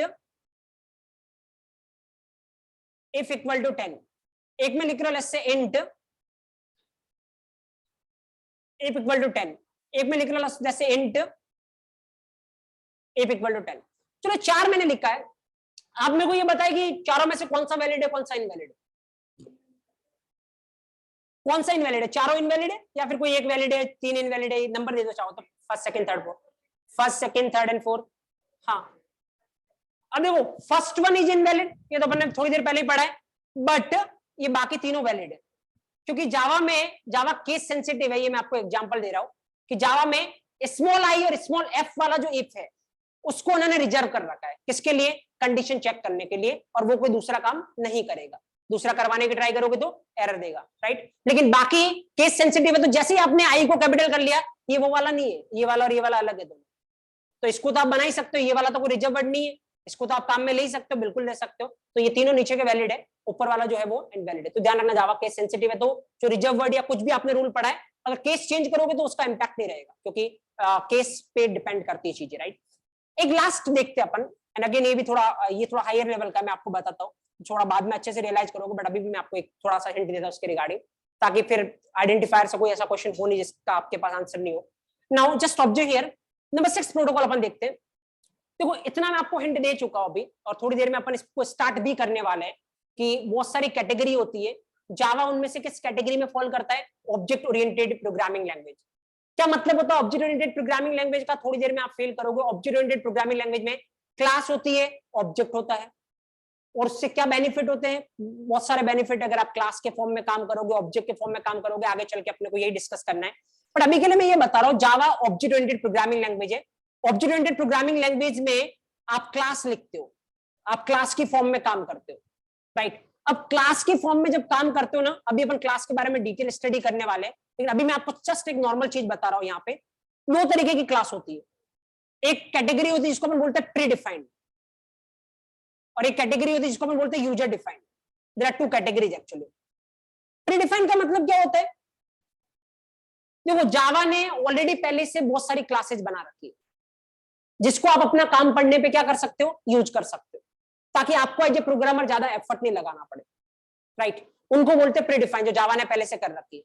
अब जितनी क्लास जावा ने पहले से दे रखी है उतने में आपका काम हो जाता है, तो आपको अपनी क्लास बनाने की रिक्वायरमेंट नहीं है। बट अगर उतने में आपका काम नहीं होता है, आपको कुछ एक्स्ट्रा करना है, तो फिर आपको क्या करना पड़ेगा, अपनी क्लास बनानी पड़ेगी। और अगर आप अपनी क्लास बनाते हो तो वो कौन सी कैटेगरी में जाएगी, यूजर डिफाइंड, मतलब एज ए यूजर आपने डिफाइन किया उसको, फाइन। तो 2 कैटेगरी है। तो अभी अपन बात करते हैं प्री डिफाइंड। प्री डिफाइंड मतलब जो जावा ने पहले से दे रखी, जैसे देखो एक आगे पढ़ेंगे अपन, एक क्लास इसका नाम है स्ट्रिंग, अभी भी अपन मैंने थोड़ा यूज किया था, राइट। स्ट्रिंग एक क्लास है जावा में, राइट। अभी कैसे मेरे को पता चल रहा है कि क्लास है, आप कैसे पता करोगे कौन सी क्लास है कौन सी क्लास नहीं है, विल डिस्कस दैट, अभी वो अपना टारगेट पॉइंट नहीं है। तो स्ट्रिंग एक क्लास है जो जावा ने पहले से दे रखी है। कब यूज कर सकते हैं, अगर अपने को कोई भी स्ट्रिंग स्टोर करवानी तो अपन डायरेक्ट यूज कर सकते हैं इसको, राइट, जो कि अपन करने वाले बहुत बार, राइट। तो ये किस कैटेगरी में, प्री डिफाइंड, क्योंकि जावा ने पहले से दे रखी है। सवाल ये है कि क्या अगर मान लो मैं ऐसा करना चाह रहा हूं, अगर मान लो मैं ये लिखूं इंट, देखो स्ट्रिंग पहले से जावा ने दे रखी है, वो क्लास है, स्ट्रिंग इक्वल टू 10, अगर मैं प्रीडिफाइंड क्लास को आइडेंटिफायर बनाना चाहता हूं, अगर मैं प्रीडिफाइंड क्लास को आइडेंटिफायर बनाना चाहता हूं, क्या ये वैलिड है या नहीं? क्वेश्चन बहुत सिंपल सा है। अगर मैं प्रीडिफाइंड क्लास को आइडेंटिफायर बनाना चाहता हूं तो क्या ये वैलिड है या नहीं? तो अगेन थोड़ा सा अगर आप उसको इस वे में सोचोगे कि अगेन देखो क्या होगा। अगर पहली बात तो ये, चलो पहले तो मैं आंसर करता हूं उसके बाद में बताता हूं। तो क्या ये वैलिड है या इनवैलिड है? तो आंसर इज ये वैलिड है। आप ऐसा कर सकते हो। अगर आपने ऐसा किया तो अब आपका स्ट्रिंग एज ए क्लास काम में नहीं आएगा बाबा, आपका स्ट्रिंग क्या काम आने वाला है? एज ए वेरिएबल काम आने वाला, क्योंकि इसको आपने क्या बना दिया? एक तरीके से वेरिएबल बना दिया। बट सवाल ये नहीं है कि ऐसा हो सकता है, नहीं हो सकता, कोई एरर नहीं आएगी अगर आप उसको चला के देखोगे। बट क्वेश्चन अगेन ये है, क्या आपको इंडस्ट्री स्टैंडर्ड पे ऐसा करना चाहिए या नहीं? राइट, चलो आप सोच के मेरे को आंसर दो। क्या आपको प्रीडिफाइंड क्लास को इंडस्ट्री स्टैंडर्ड पे आइडेंटिफायर बनाना चाहिए या नहीं? आइडेंटिफायर मतलब वेरिएबल का नाम, क्लास का नाम। देखो अभी मैं बात कर रहा हूं आइडेंटिफायर का। आइडेंटिफायर का मतलब क्या होता है? कोई सा भी नाम। और कोई सा भी नाम मतलब वो वेरिएबल का नाम हो सकता है, मेथड का हो सकता है, क्लास का हो सकता है। बट मैं हमेशा वेरिएबल ही क्यों ले रहा हूं? क्योंकि अभी अपन ने मेथड क्लास पढ़ा नहीं है, राइट? तो वो आपको समझने में दिक्कत आएगी। वेरिएबल बहुत सिंपल सा होता है, तो थोड़ा बहुत कल भी डिस्कस किया था, इसलिए इजीली आपको थोड़ा समझ में आ रहा होगा, इसलिए मैं वेरिएबल का नाम ले रहा हूं हमेशा। लेकिन मेथड का नाम होगा उसको भी आइडेंटिफायर ही बोलेंगे, क्लास का नाम होगा उसको भी आइडेंटिफायर ही बोलेंगे। उसमें भी ये सारे के सारे रूल्स आपको क्या करने पड़ेंगे? सेटिस्फाई करने पड़ेंगे, राइट? तो सवाल ये, क्या अपन प्रीडिफाइंड क्लास को आइडेंटिफायर बना सकते हैं? तो आंसर मैंने आपको दे दिया, बिल्कुल बना सकते हो, राइट? सवाल ये, क्या बनाना चाहिए या नहीं इंडस्ट्री स्टैंडर्ड पे? तो मुझे लगता है आंसर आपके पास है, ऑलरेडी अपन इसके बारे में डिस्कस कर चुके हैं। बनाना चाहिए या नहीं, तो थोड़ा सोचते हैं अपन रीडेबिलिटी के बारे में। तो अगेन मान लो आपने इस स्ट्रिंग को एज ए वेरिएबल बनाया और सपोज 10,000 लाइन का कोड लिखा, नीचे कहीं पे आप स्ट्रिंग यूज कर रहे हो। अगर कोई तीसरा पर्सन आपके कोड को रिव्यू करने आता है, ये स्ट्रिंग देखते ही वो क्या समझेगा? ये तो क्या है? क्लास है। क्योंकि इतना उसका एक्सपीरियंस है, उसको पता है स्ट्रिंग पहले से क्या है? क्लास है। तो उसको क्लास समझ के डील करने लगेगा। बट वो क्लास समझ के डील करेगा तो जो आंसर आना चाहिए वो नहीं आएगा। द रीजन इज क्योंकि आपके यहाँ पे क्लास की तरह ट्रीट नहीं हो रहा। कैसे ट्रीट हो रहा है? वेरिएबल की तरह। तो अगेन वो क्या क्रिएट होगा? कंफ्यूजन। और जैसे कंफ्यूजन क्रिएट होगा उससे क्या कम होने वाली है? रीडेबिलिटी। तो अगेन इंडस्ट्री स्टैंडर्ड पे ऐसा करना नहीं चाहिए, राइट? पॉसिबल है लेकिन नहीं करना चाहिए। तो दिमाग में ये डाउट आना चाहिए कि सर जब ऐसा है तो उसको ब्लॉक ही क्यों नहीं कर देते? राइट, ऐसा करने नहीं दो। जैसे रिजर्व वर्ड को नहीं करने दे रहे, इसको भी रोक दो। फाइन, कि मत नहीं कर सकते आप, ताकि ये इशू ही नहीं आए कि कोई इसको करे, कंफ्यूजन हो, X Y Z kind of thing, right? Reason is again simple, क्योंकि हमेशा जितना वाई पॉपअप आएंगे उतना अच्छा है। रीजन ये है, अभी अगर आप बात करोगे ना, तो जावा के पास प्री डिफाइंड कितनी क्लासेज है? अभी अगर आप बात करोगे टोटल 8,000 प्लस क्लासेज है जो प्री डिफाइंड क्लासेज है, राइट? तो इन फ्यूचर और भी प्री डिफाइंड क्लास आ सकती है। तो एक स्टेज ऐसा आएगा कि मान लो 15-20 हजार प्री डिफाइंड क्लास है, तो हो सकता है कोई आपको नाम लेना, वो नाम पहले से यूज है, राइट? आप वो नाम ले ही नहीं पा रहे हो, राइट? क्योंकि इतने सारे नाम तो उसने पहले से ऑक्यूपाई कर रखे, राइट? दैट्स द रीजन कि उन्होंने छोड़ रखा है। कि अगर पहली बात ये कि अगर तुम्हें नहीं चाहिए, अगर तुम कुछ और नाम रख सकते तो और रखो, प्री डिफाइंड वाला मत लो। बट अगर तुम्हें लगता है कि नहीं मेरे प्रोग्रामिंग ऐसी है कि मेरे को रिक्वायरमेंट है कि मेरे को सेम ही नाम रखना है, तो आप रख सकते हो, क्योंकि अदरवाइज तो इतने सारे नाम ब्लॉक हो जाएंगे, 15-20 हजार नाम ब्लॉक हो जाएंगे, राइट? तो दैट्स वाई इन्होंने अलाउ कर रखा है। बट अनलेस एंड अनटिल कोई स्पेसिफिक रिक्वायरमेंट नहीं हो, करना नहीं चाहिए अपने को ऐसा, क्योंकि इसकी वजह से रीडेबिलिटी अगेन क्या होने वाली है? इंपैक्ट होने वाली है, right? So that's the point, that's the 6th rule, 6th protocol जो कि आपको जावा आइडेंटिफायर के रिगार्डिंग देखने की रिक्वायरमेंट है। फाइन, और अगर ये पता है, now you are literally expert over this identifier. अब आप ये बिल्कुल बोल सकते हो कि जावा के किसी भी लेवल के इंटरव्यू में, वेदर आप फ्रेशर लेवल पे दे रहे हो, एक्सपीरियंस लेवल पे दे रहे हो, या फिर जो हाईएस्ट लेवल मैंने कल बात की ओरेकल सर्टिफिकेशन, आइडेंटिफायर की दुनिया से ऐसा कोई क्वेश्चन बन नहीं सकता जिसका आंसर आपके पास नहीं हो। That is damn sure, right? Now अब आपको चीजों को आंसर किस तरीके से देना है, इवन मैंने वो भी आपको बताया किस तरीके से आप चीजों को रिलेट कर सकते हो, कि कोई भी आपको आगे चल के फ्रेशर लेवल पे कोई भी इंटरव्यूअर आपसे ये क्वेश्चन नहीं करने वाला कि रीडेबिलिटी क्या होती है, राइट? क्योंकि कोई भी आपसे एक्सपेक्ट नहीं करेगा। तो ये एज ए इंटरव्यू ही आपका वो बनता है कि आपको उसको उस लेवल पे ले जाना पड़ेगा। कैसे ले जाओगे? जो क्वेश्चन वो पूछ रहा है उसका आंसर कुछ इस वे में करो, राइट? तो ऑटोमेटिक वो अगले पे जाएगा और ऑटोमेटिक उसको मजा आने लगेगा कि अब थोड़े टाइम के बाद उसको फील होगा कि वो किसी फ्रेशर का इंटरव्यू नहीं ले रहा। और जब वो फीलिंग आप दिला दोगे तो मुझे लगता है आपका इंटरव्यू आधे घंटे का होगा तो ऑटोमेटिक 1 घंटे 1.5 घंटे में कब कन्वर्ट हो जाएगा पता ही नहीं चलेगा, क्योंकि अब सामने वाला इंटरेस्ट ले रहा है। अदरवाइज जो आधे घंटे जस्ट उसको जो करना होगा वो करके खत्म, राइट? तो जस्ट ऑब्जर्व हियर, एक बार चलो वापस से क्विकली अपन समराइज करते हैं यहाँ पे। चलो व्हाट इज आइडेंटिफायर? जो मैं बोल रहा हूं आप फटाफट अपनी तरफ से रिकॉल करना, so that you can come to know कि whether you got all the things और नॉट। Identifier is what? किसी को भी नाम देना, दैट इज आइडेंटिफायर, राइट। कोई भी नाम जावा बोलोगे तो क्या हो सकता है, वो क्लास का नाम हो सकता है, मेथड का नाम हो सकता है, वेरिएबल का नाम हो सकता है, या फिर लेबल का नाम हो सकता है, और भी बहुत सारी चीजें, right, we will discuss later. But किसी का भी नाम अपन क्या बोलेंगे उसको, आइडेंटिफायर। चलो, व्हाट आर द प्रोटोकॉल्स? कुछ प्रोटोकॉल्स अपने को फॉलो करने पड़ेंगे जब भी आप नाम देने की बात करते हो। क्या क्या प्रोटोकॉल है? पहला प्रोटोकॉल, कुछ कॉम्बिनेशन है जिसमें से होना चाहिए, कौन सा? A to Z 0 to 9 $_, right. Second क्या है? डिजिट से आप स्टार्ट नहीं कर सकते, आप डिजिट बीच में यूज कर सकते हो, बट डिजिट से क्या नहीं कर सकते, स्टार्ट नहीं कर सकते। Number third is what? Number third ये है, चलो मैं क्वेश्चन करता हूं आपसे, आइडेंटिफायर की लेंथ कोई रिस्ट्रिक्शन है क्या उस पर? नहीं, बट क्या करना चाहिए अपने को? As minimum as possible. क्यों मैं ऐसा बोल रहा हूं एज मिनिमम एज पॉसिबल? क्योंकि अपने को ध्यान में ये रखना है कि रीडेबिलिटी क्या होनी चाहिए, ज्यादा होनी चाहिए। What is the impact of readability? बहुत ज्यादा इंपैक्ट रीडेबिलिटी का, क्योंकि दूसरे पर्सन को समझने में कितना टाइम लगता है वो टोटल डिसाइड करेगा आपकी रीडेबिलिटी, राइट। नंबर फोर्थ पे अगर हम बात करें तो चलो, रिजर्व वर्ड। क्या रिजर्व वर्ड को आप आइडेंटिफायर बना सकते हो? नहीं। And what's the reason? क्योंकि फिक्स कर रखा है कि उनको यही काम करना है, तो कंफ्यूजन नहीं हो इसलिए उनको क्या कर रखा है, ब्लॉक कर रखा है। चलो, what the fifth thing? Case sensitive या इनसेंसिटिव? केस सेंसिटिव, इसका मतलब अपर केस और लोअर केस अलग अलग तरीके से ट्रीट होने वाले हैं। नंबर 6, प्रीडिफाइंड क्लास को आप बना सकते हो आइडेंटिफायर? यस। क्या करना चाहिए ऐसा? नहीं, क्योंकि इससे क्या डाउन होने वाली है, रीडेबिलिटी डाउन होने वाली है। तो अगर जब तक मस्ट एंड मैंडेटरी नहीं हो, उसको अवॉइड करना अपने को, खास करके इंडस्ट्री स्टैंडर्ड पे, राइट। एक और चीज मैं आपको यहाँ पे मेंशन करना चाहता हूँ, जब जावा के साथ काम करेंगे दो चीजें होंगी। एक तो मैंने बहुत बार अभी नाम ले लिया, और अपन ने डिस्कस कुछ नहीं किया, खाली मैंने नाम लिया बहुत बार, क्या? Class class, right. लेकिन एक और चीज होती है, दैट इज व्हाट? इंटरफेस। वैसे एक और चीज होती है, that is what? Enum. But चलो ये इतना पॉपुलर नहीं है, ये दो ज्यादा पॉपुलर है, क्लास एंड इंटरफेस। तो मैं बोलना ये चाहता था, लेकिन जस्ट मैं आपको अभी कंफ्यूज नहीं करना चाहता, बस वर्ड ध्यान रखना, प्रीडिफाइंड क्लास भी होती है, प्रीडिफाइंड क्या होते हैं? इंटरफेस भी होते हैं, दोनों पे एप्लीकेबल है। प्रीडिफाइंड क्लास का नाम और प्रीडिफाइंड इंटरफेस का नाम आप एज ए आइडेंटिफायर बना सकते हो, बट ऐसा नहीं करना चाहिए। अभी दिमाग में बहुत सारे डाउट आ रहे होंगे, क्लास क्या होता है, इंटरफेस क्या होता है, तो अभी अपना टॉपिक वो है नहीं, विल डिस्कस लेटर। क्लास क्या होता है, इंटरफेस क्या होता है, दो बनाने की रिक्वायरमेंट क्या पड़ी, कौन सा बेनिफिशियल है, कौन किसमें क्या प्रॉब्लम है, ये सारा पॉइंट्स हम बाद में डिस्कस करेंगे, राइट। चलो अभी काम करते हैं फटाफट से, चलो लिख लो फटाफट। एक चीज और जो मैं इसमें इंश्योर करूंगा कि पूरे बैच में नोट्स आपको लिखने पड़ेंगे। अगर आप ऐसा एक्सपेक्ट कर रहे हो कोई आके आपको पीडीएफ दे दे, तो ऐसा नहीं होने वाला।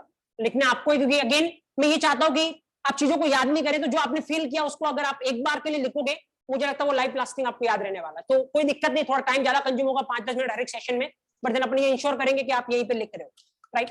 So let's start. And again ये ट्राई करना, मैं यहाँ पे आपके साथ साथ टाइप जरूर कर रहा हूँ, बट जहां तक हो सके आपको मेरे बोलने से ही लिखना है, स्क्रीन पे नहीं देखना है, राइट। बट ये अगर आपको लगता है कोई स्पेलिंग आपको इशू हो रहा है, तो फिर आप देख सकते हो यहाँ पे। Okay, let's so keeps writing identifier.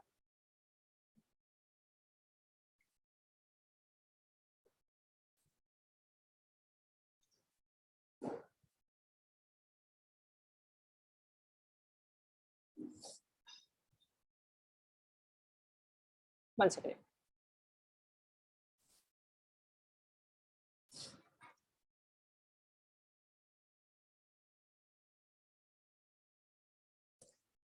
Okay, just write down, लिखिए any name in Java,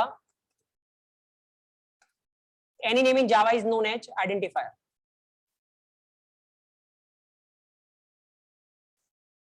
Any name in Java is known as an identifier. Any name can be,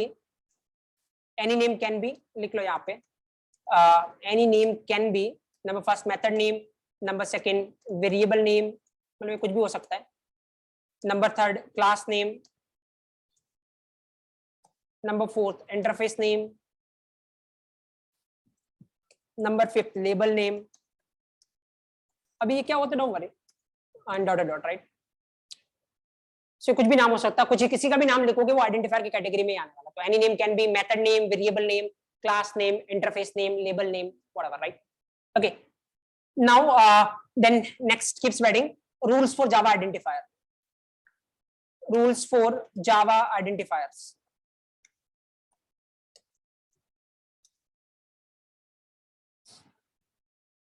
Okay, now just number first, identifier should be from the combination, identifier should be from the combination of following characters, combination of following characters. Identifier should be from the combination of following characters, और इसको आप लिख सकते हो, वो character कौन कौन से, A to Z, capital A to capital Z, 0 to 9, dollar and underscore. ध्यान रखना इसको, ये अंडरस्कोर है, ये डैश नहीं है, तो आप आगे ब्रैकेट में चाहो तो लिख देना अंडरस्कोर है ये।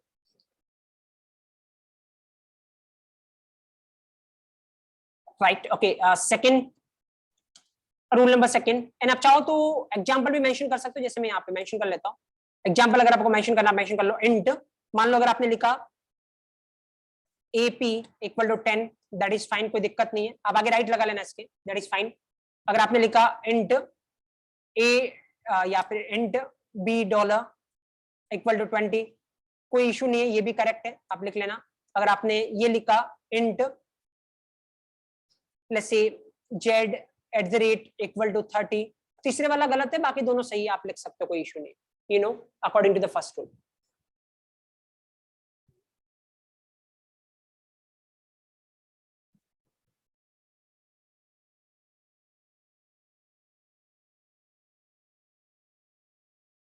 ओके, सेकंड रूल लिखिए आप,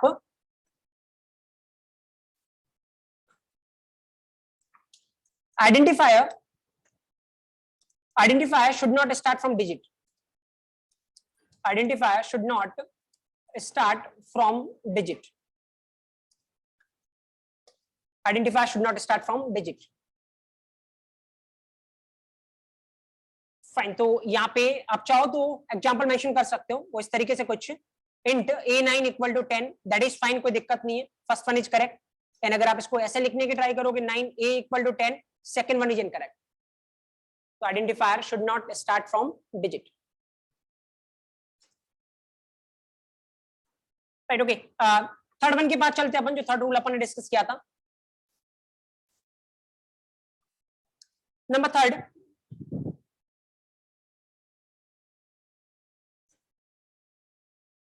there is no length limit, there is no length limit for Java identifier, there is no length limit for Java identifier, one second, there is no length limit for Java identifier, but as per the real time industry, as per the real time industry, it is recommended मतलब ऐसा करना चाहिए। देखो, दो चीजें, एक should लिखोगे, एक रिकमेंडेड लिखोगे। शुड मतलब आपके पास ऑप्शन नहीं है, अगर वैसा नहीं किया तो क्या आएगी, एरर आएगी। जैसे देखो, आपने सेकंड पॉइंट में लिख रखा आइडेंटिफायर शुड नॉट, मतलब होना ही नहीं चाहिए, और करने की ट्राई करोगे तो क्या आएगी, एरर। यहाँ पे मैं लिख रहा हूँ रिकमेंडेड का मतलब ऐसा करना चाहिए, नहीं करोगे तो एरर नहीं आएगी, बट प्रॉब्लम दूसरी हो सकती है, राइट। तो as per the real time industry, it is recommended to take identifier length, it is recommended to take identifier length, it is recommended to take identifier length as minimum as possible.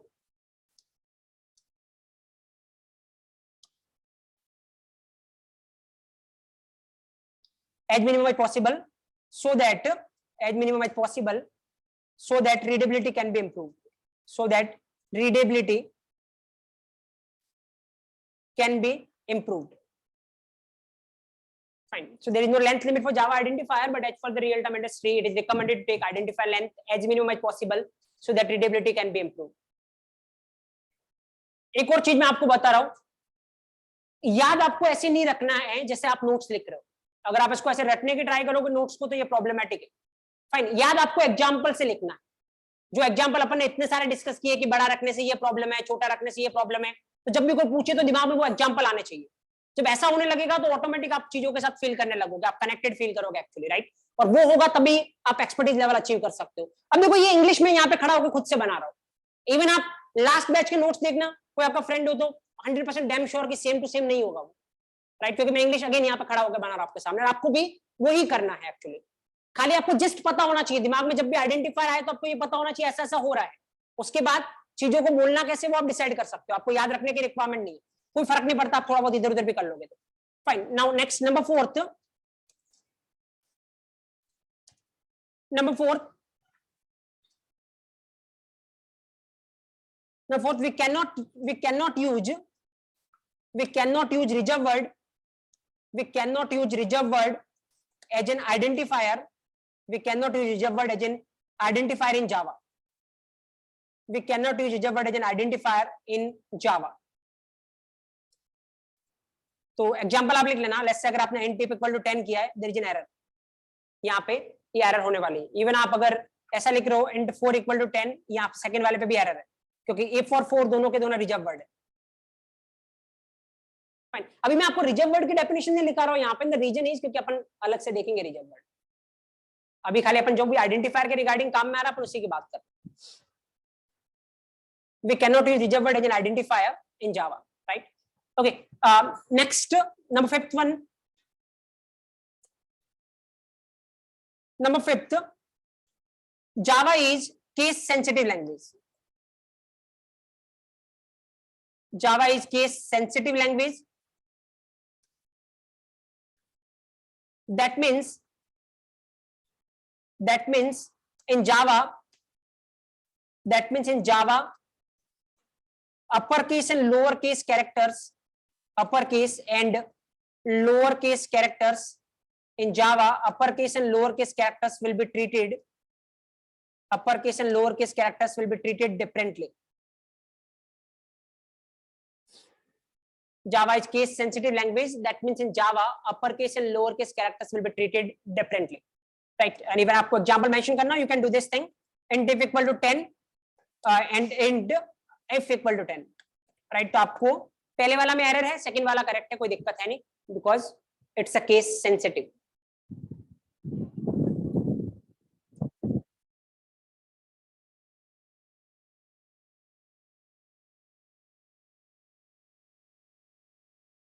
Fine, okay. चलते अपन आगे. Last one, that is number 6. Number 6, in Java we can use predefined. In Java we can use predefined class and interface name.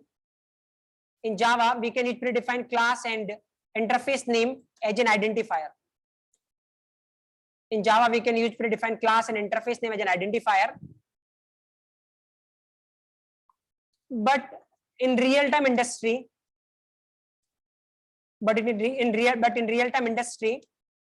it is not recommended. It is not recommended. But in real-time industry, it is not recommended to take.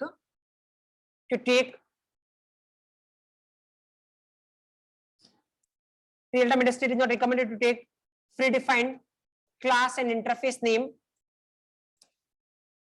Predefined class and interface name as an identifier.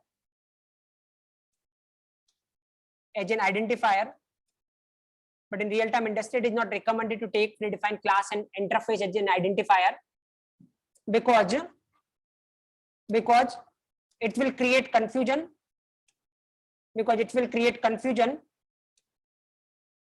And will decrease the readability.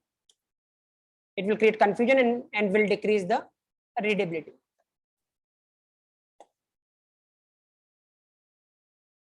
In Java, we can use predefined class and interface name as an identifier, but in real-time industry, it is not recommended to take predefined class and interface name as an identifier because it will create confusion and will decrease the readability.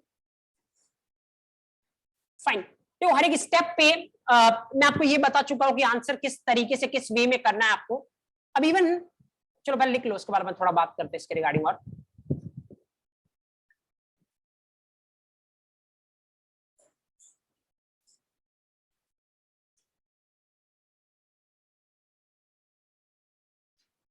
कहने को एक बहुत छोटा सा topic है, but कितने question यहाँ से बन सकते हो और कितने तरीके से आप जज हो सकते हो एक बेसिक से टॉपिक पे ना, मुझे लगता है आपको आइडिया मिल गया होगा. देखो एक चीज और, अब फ्रेम करना सीखिए आप. देखो इवन ये चीज भी होने वाली है, हर एक टॉपिक जब अपना खत्म होगा ना, उस टॉपिक के खत्म होने के बाद, जैसे अभी पहला टॉपिक अपन लैंग्वेज फंडामेंटल देख रही है जिसमें आइडेंटिफायर आता है ऑल. पहला टॉपिक जैसे खत्म होगा ना, मैं आपको बताऊंगा कि कितने क्वेश्चन और किस किस लेवल के इंटरव्यू में कौन कौन से क्वेश्चन आपको इस टॉपिक से पूछे जा सकते हैं. एंड देन मैं आपको ये बताऊंगा कि आप अभी किस तरीके से आंसर करते हैं. पहले आपको हर एक टॉपिक के बाद ये करना होगा, आपको एक डॉक्यूमेंट सबमिट करना होगा जिसमें आप ये बताओगे कि आप इन क्वेश्चन के आंसर किस तरीके से करते हैं अगर आप रियल इंटरव्यू में होते तो, राइट. एंड देन मैं आपको बताऊंगा अगर मैं आपके जो इंटरव्यू में होता तो क्वेश्चन के आंसर किस तरीके से करता. सो हर एक टॉपिक पे आप ये रियलाइज करने वाले हो कि देखो आपके क्वेश्चन से क्या अगला क्वेश्चन जनरेट हो रहा है, क्या मेरे आंसर से अगला क्वेश्चन जनरेट हो रहा है, राइट। एंड इवन फॉर्मेटिंग किस तरीके से होनी चाहिए ऑल, सो दैट आप रियलाइज करोगे कि एक्चुअल में आपको किस तरीके से किस लेवल के इंटरव्यू में खुद को रिप्रेजेंट करना है, राइट। एंड इवन आपको पता है इवन 10 डेज के बाद आपको एंट्री मिलती है, तो हर एक सैटरडे को आपके मॉक इंटरव्यूज या असेसमेंट चलने वाले हैं, तो मॉक इंटरव्यूज में यही जज किया जाएगा कि आप किस तरीके से खुद को रिप्रेजेंट कर रहे हो और कितना कुछ आपको इंप्रूवमेंट की और रिक्वायरमेंट है। फाइन, नाउ अब यहां पे जस्ट 1 सेकेंड, या चलो अपन आगे चलते हैं यहाँ पे और डिस्कस करते हैं और चीज। पहले मैं यहाँ पे आपको बता दूं, जैसे मान लो आपसे पूछा गया कि व्हाट इज आइडेंटिफायर, तो आंसर आपका इस वे में होना चाहिए कि what is identifier. Identifier means any name in Java is known as identifier, so any name can be either variable name, class name, method name और label name etcetera, right. Now and there are some rules and regulation which we need to follow at the time of defining the identifier.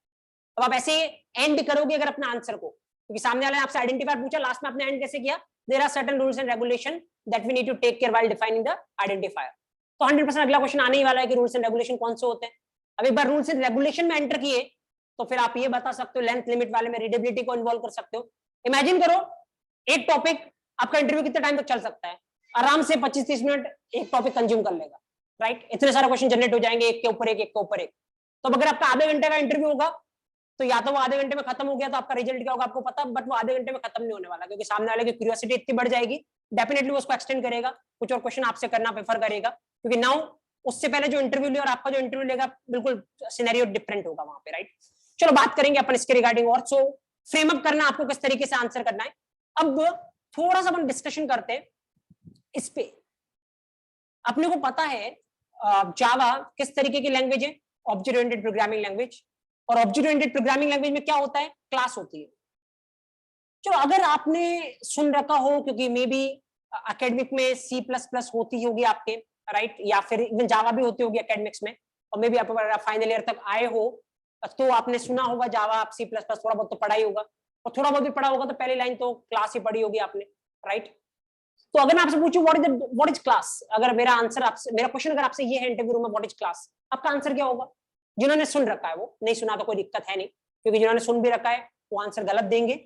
चलो what is class, चलो offline में कोई भी बता सकता, online में कोई टाइप करके बता सकता मेरे को। आई वांट टू जज कि एक्चुअल में अभी आप करंट लेवल पे आंसर किस तरीके से कर सकते हो। व्हाट इज क्लास, हाँ एक बार खड़े होकर बोल सकते हो आप, थोड़ा तेज है। Collection of similar identities, okay. चलो एक पर्सन आंसर दे रहा है collection of similar identities, okay. Anyone else, और कोई आंसर आप प्रेफर करेगा इसके अलावा, कलेक्शन ऑफ सिमिलर आइडेंटिटी के अलावा, it is a real world entity. पहली बात तो वेदर ये सही है, पहले वेदर ऐसा आंसर देना चाहिए नहीं, मैं इस पे कमेंट नहीं कर रहा हूं, लेकिन जो आपने आंसर दिया वो गलत है, क्लास रियल वर्ल्ड एंटिटी होता नहीं है। चलो it have properties and behaviour, चलो एक ने आंसर दिया है कुछ आइडेंटिटीज होनी चाहिए, एक ने आंसर दिया प्रॉपर्टीज होनी चाहिए। देखो मैं कीवर्ड नोट कर रहा हूं, प्रॉपर्टीज होनी चाहिए, आइडेंटिटी होनी चाहिए, collection of variable and function होना चाहिए। पहली बात तो फंक्शन आप जावा में यूज कर नहीं सकते, ये गलत है, तो मुझे लगता है आप फंक्शन की जगह मेथड बोलना चाह रहे होंगे, तो अगर मेथड है तो वो करेक्ट है, वेरिएबल्स एंड मेथड का कॉम्बिनेशन। तो n number of definitions are there. Start कहां से करना है, देखो अगर आपने ऐसा बोला कि आइडेंटिटीज होती है, प्रॉपर्टीज होती है, ज्यादा क्वेश्चन अगेन बन नहीं सकते। और पहली बात, मुझे लगता है कोई सी भी बुक खोल के देखोगे तो ये पहली लाइन लिखी होती है, प्रॉपर्टीज होती है क्लास बोलते हैं, आइडेंटिटी होती है क्लास बोलते हैं, ब्लूप्रिंट होता है क्लास बोलते हैं, आपने ऐसा बहुत सारी जगह देखा होगा, राइट। तो अगेन बात वहां पे आके स्टक होती है कि आपके आंसर में और दूसरों के आंसर में डिफरेंस क्या है, तो आप डिफरेंस जनरेट किस तरीके से कर सकते हो। मैं आपको बताता हूँ कि आपको इसका आंसर कैसे देना, क्योंकि एक्चुअल में आप अगर वैसा आंसर नहीं करते हो तो इसका मतलब आपको नीड नहीं पता कि क्लास की नीड क्या है। मैं आपको बोलता हूँ किसी भी चीज को, वेदर वो कोई सी भी चीज हो, जब आप उसको स्टार्ट करते हो ना, सबसे पहले आपके दिमाग में आना चाहिए व्हाट इज द रिक्वायरमेंट, कि अगर वो चीज नहीं होती तो उससे लॉस क्या है। क्योंकि जब आपके दिमाग में पहले ये आएगा कि वो चीज नहीं होने से नुकसान कितने हैं, तो आपको उसकी इंपॉर्टेंस समझ में आएगी, और अगर आप उसकी इंपॉर्टेंस समझ में आती है तो आप उस चीज को फील कर सकते हो कि चीज पढ़ना कितना जरूरी है और इससे मेरे को क्या मिलने वाला है, राइट। तो ऑब्जर्व करो, देखो क्लास की रिक्वायरमेंट क्या है, क्या प्रॉब्लम है बिना क्लास के, पहले मैं थोड़ा सा उसको पिन पॉइंट करना चाहूंगा। देखो बिना क्लास के प्रॉब्लम क्या, मैं आपको बताता हूँ। पर आपने अभी तक अपन ने वेरिएबल पढ़े, राइट, अपने वेरिएबल देखे, और वेरिएबल के आगे मैंने कुछ इस तरीके से लिखा है, जैसे एक कोई वेरिएबल बनाना, आप कैसे बनाओगे, int a इक्वल टू 10, ऐसा। ये मैं कल इसके रिगार्डिंग बात कर चुका हूं। ये 10 क्या एक नंबर है, एक वैल्यू है, जिसको मेरे को क्या करना है, स्टोर करना है। क्यों करना है स्टोर? मान लो मैं किसी की एज स्टोर करना चाहता हूं ताकि इन फ्यूचर में उससे काम ले सकूं, तो मेरे को क्या करना पड़ेगा, स्टोर करना पड़ेगा। जब भी स्टोर करने की बात होती है, कल ही अपन ने बात की, क्या चाहिए अपने को, चलो रिकॉल करो, क्या चाहिए अपने को, मेमोरी चाहिए। अब मेमोरी, दिक्कत ये है कि मेमोरी बहुत बड़ी होती है, पूरी मेमोरी तो आपको चाहिए नहीं। जैसे मान लो आपको एक छोटा सा कोई एक 1 kg का सामान रखना है, राइट, तो पूरा स्टोर रूम तो आपको चाहिए नहीं, स्टोर रूम के किसी न किसी कोने में रखने वाले हो आप, राइट। तो अब सवाल ये है कि अगर आपने कहीं पर रख दिया वो स्टोर रूम में, और अगर आपको पूरे स्टोर रूम में से वापस ढूंढना पड़े तो ज्यादा टाइम लगेगा। उसकी बजाय जहां पे रखा है उसको आपने नाम दे दिया, जैसे लेफ्ट कॉर्नर, राइट, आपने नाम दे दिया उसको लेफ्ट कॉर्नर, तो कोई आपसे बोलता है वो सामान कहां पे पड़ा है, स्टोर रूम के लेफ्ट कॉर्नर में पड़ा है, तो वो जल्दी मिलेगा बजाय कि आप उसको बोलोगे स्टोर रूम में पड़ा, राइट। तो यहाँ पर भी सेम पॉलिसी फॉलो होने वाली है। एक बहुत बड़ी मेमोरी होती है, राइट। अब ये चीज को स्टोर होना तो इसको क्या चाहिए, मेमोरी। अब पूरी मेमोरी तो चाहिए नहीं, इसको थोड़ा सा पोर्शन चाहिए, तो इस इतनी बड़ी मेमोरी में से इसको थोड़ा सा पोर्शन मिलने वाला है, जैसे यहाँ पे मिला। अब थोड़ा सा पोर्शन मिल गया, 10 यहाँ पे स्टोर हो गया, बट देन प्रॉब्लम ये है कि वापस इसको ढूंढना तो पड़ेगा इसी आपको, क्योंकि आपने स्टोर करवाया किस लिए, क्योंकि आगे कभी ना कभी जरूरत पड़ने वाली है, तो जरूरत पड़ने पर आपको क्या करना पड़ेगा, ढूंढना पड़ेगा। तो अब जब ढूंढना होगे तो पूरी मेमोरी में से ढूंढोगे तो टाइम लगेगा, तो आप इसको क्या देना पसंद करोगे, नाम देना पसंद करोगे, और वो जो नाम दोगे उसको अपन क्या बोल रहे हैं, वेरिएबल बोल रहे हैं, राइट। तो अगली बार जब आप कैसे ढूंढते हो, ए से ढूंढते हो, तो पता है पूरी मेमोरी में जिसका नाम ए है उस पर जो डेटा पड़ा उसको लाना है, तो जिसका नाम ए है उस पर जो डेटा पड़ा वो कितना है, 10, वो आ जाएगा, राइट। तो अब जो करना है यहाँ पे, ये वेरिएबल है, ये आपकी क्या है, वैल्यू है, तो फिर ये क्या है, इसके रिगार्डिंग में कल थोड़ा बहुत अपन ने डिस्कशन किया था, क्या है ये, डेटा टाइप। क्या होता है डेटा टाइप? डेटा टाइप ये बताएगा कि इस वेरिएबल में कौन सी वैल्यू, किस तरीके की वैल्यू आप डाल सकते हो। तो जैसे इंट मतलब इस वेरिएबल में आप कैसी वैल्यू डाल सकते हो, इंटीजर वैल्यू। तो देखो 10 इंटीजर वैल्यू है, यस, तो कोई दिक्कत नहीं है, बट अगर आपने यहाँ पे 10.5 लिखा होता है, ये क्या देता, एरर, राइट। तो ऑब्वियसली सबका रोल आपको पता है। अभी मैं आपको एक चीज बताता हूँ, ये जो आपको अभी अपन बात कर रहे हैं डेटा टाइप, अभी मैंने कुछ बताया नहीं, खाली थोड़ा सा आपको समझाया कि डेटा टाइप का रोल क्या होता है, बट अगेन अपन इसको बहुत डिटेल में डिस्कस करेंगे, क्योंकि जब हम बात डेटा टाइप की करते हैं ना, तो 3 तरीके के डेटा टाइप आते हैं, राइट। अभी जो आप ये देख रहे हो इंट, ये कौन सी कैटेगरी का डेटा टाइप है, ये पहली कैटेगरी का डेटा टाइप है, जिसको अपन बोलते हैं क्या, प्रिमिटिव, राइट। अब प्रिमिटिव में कितने डेटा टाइप आते हैं, टोटल 8 डेटा टाइप से, जो जावा में प्रिमिटिव कैटेगरी में आते हैं। अभी मैं आपको नाम नहीं बता रहा क्योंकि अपन सेपरेट डेटा टाइप डिस्कस करेंगे, डोंट वरी, राइट। अभी मैं खाली आपको यहाँ पे ये क्यों बताना चाह रहा हूँ, क्योंकि मेरे को क्लास पे पहुंचना है, अभी मेरा इंटेंशन ये है, राइट। नाउ तो इंट कौन सी कैटेगरी में आता है, प्रिमिटिव। अब सवाल ये आता है कि प्रिमिटिव डेटा टाइप का फायदा क्या होता है और नुकसान क्या होता है, मैं आपको बताता हूँ। प्रिमिटिव डेटा टाइप का फायदा क्या है, वैल्यू को स्टोर कर सकता है, और वैल्यू को स्टोर करेगा तो अपन इन फ्यूचर उसको क्या कर सकते हैं, यूज कर सकते हैं। जैसे ये, इसको देखो, अगर आपको टेक्निकली बोलना है ना पूरा फुल फ्रूट, तो आप क्या बोलोगे, ए वेरिएबल नहीं बोलोगे, आप बोलोगे ए इज व्हाट, प्रिमिटिव वेरिएबल। तो उससे सामने वालों को ये पता चलेगा कि ए के आगे जो डेटा टाइप लिख रखा है वो कौन सी कैटेगरी से बिलोंग करता है, प्रिमिटिव। तो वेरिएबल बोलना कंफ्यूजन क्रिएट करेगा, क्योंकि बहुत सारे तरीके के वेरिएबल हो सकते हैं, क्योंकि डिपेंड करेगा आगे का डेटा टाइप किस कैटेगरी का है, तो आप इसको बोलोगे प्रिमिटिव वेरिएबल, राइट। तो ए प्रिमिटिव वेरिएबल है, मतलब इसका आगे का डेटा टाइप क्या है, प्रिमिटिव। फायदा क्या है, वैल्यू को स्टोर कर सकता है। नुकसान क्या है मैं बताता हूं आपको। सपोज अगर मैं आपको बोलता हूं मेरे को 2 वैल्यू स्टोर करनी, एक 10 और दूसरा कितना, 20। अगर मैंने मान लो वापस ये लिखा ए इक्वल टू 20, तो पता क्या होगा, ए में जो पुरानी वैल्यू पड़ी थी वो हट जाएगी और यहाँ पे आगे कितना आ जाएगा, 20। अब इससे दिक्कत ये है कि मेरे को अगर पुरानी वैल्यू चाहिए वापस, तो अब मेरे पास नहीं है, क्योंकि वो मेमोरी से क्या हो चुकी है, हट चुकी है, उसकी जगह पे क्या आ चुका है, 20। पर मेरे को ऐसा तो करना नहीं है, मेरे को तो दोनों चाहिए, 10 भी चाहिए और 20 भी चाहिए। तो ऑप्शन क्या आपके पास, ऑप्शन ये है कि फिर एक और वेरिएबल बनाओ। कैसे बनाओगे एक और वेरिएबल, आपको ऐसे करना पड़ेगा, इंट बी इक्वल टू 20। अब क्या होगा, एक और इसको मेमोरी मिलेगी, उसका नाम क्या होगा, बी, उसकी जगह पे कितना पड़ा होगा, 20। ए में अभी भी कितना पड़ा है, 10। तो अब किसी ने ए मांगा तो कितना मिलेगा, 10, बी मांगा तो कितना मिलेगा, 20। तो अब दोनों की दोनों वैल्यू क्या हो गई, स्टोर। चलो सपोज करो मेरे को 500 वैल्यू स्टोर करनी है, कितने वेरिएबल बनाने पड़ेंगे, 500, राइट। अब देखो प्रॉब्लम स्टार्ट हो गई। इसका मतलब प्रिमिटिव डेटा टाइप का अच्छी बात क्या, वैल्यू को स्टोर कर सकता है।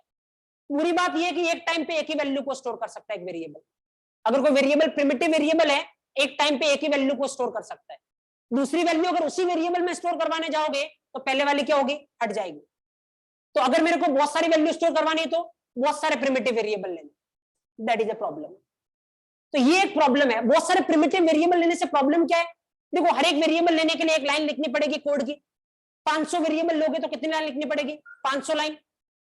अब सवाल मेरा सिंपल सा है, जैसे जैसे लाइन ऑफ कोड बढ़ेगा रीडेबिलिटी क्या होने वाली है, डाउन, क्योंकि किसी को बोलो कि 100 लाइन का कोड समझना है, किसी को बोलो 500 लाइन का कोड समझना है, किसमें कम टाइम लगेगा, 100 लाइन में, तो मतलब ऑब्वियसली रीडेबिलिटी क्या होने वाली है, डाउन। देखो चीजों को रिलेट करो, अलग अलग समझोगे तो बहुत सारी चीजें, इसको हमेशा एक चीज को रिलेट करो, कभी भी लाइन ऑफ कोड बढ़ता है तो क्या डाउन होने वाली है, रीडेबिलिटी डाउन होने वाली है, there is a direct connection. Line of code बढ़ेगा, समझने में ज्यादा टाइम लगेगा, रीडेबिलिटी क्या होगी, डाउन। इसलिए मैं आपको रीडेबिलिटी की डेफिनेशन नहीं बता रहा हूं, खाली आपको ये देखना है जब मैंने कोड लिखा है, मेरे अलावा कोई और पढ़ रहा है तो क्या होगा, ज्यादा टाइम या कम टाइम, इतना सा देखने की रिक्वायरमेंट, राइट। और ये चीजें आपको रिलेट करनी है ना। अब ऑब्जर्व करो यहाँ पे, तो प्रॉब्लम, इस प्रॉब्लम से निकलने का दूसरा तरीका आया फिर मार्केट में, वो क्या कि चलो प्रिमिटिव से काम नहीं बन रहा है क्योंकि मल्टीपल वेरिएबल लेने पड़ेंगे अगर मेरे को मल्टीपल वैल्यू स्टोर करवानी है, तो सेकंड अपन किसके पास जाते हैं, सेकंड अपन जाते हैं किसके पास, डेराइव्ड डेटा टाइप के पास। दूसरी कैटेगरी जो डेटा टाइप की आती है वो कौन सी आती है, derived. Now question is what is derived data type.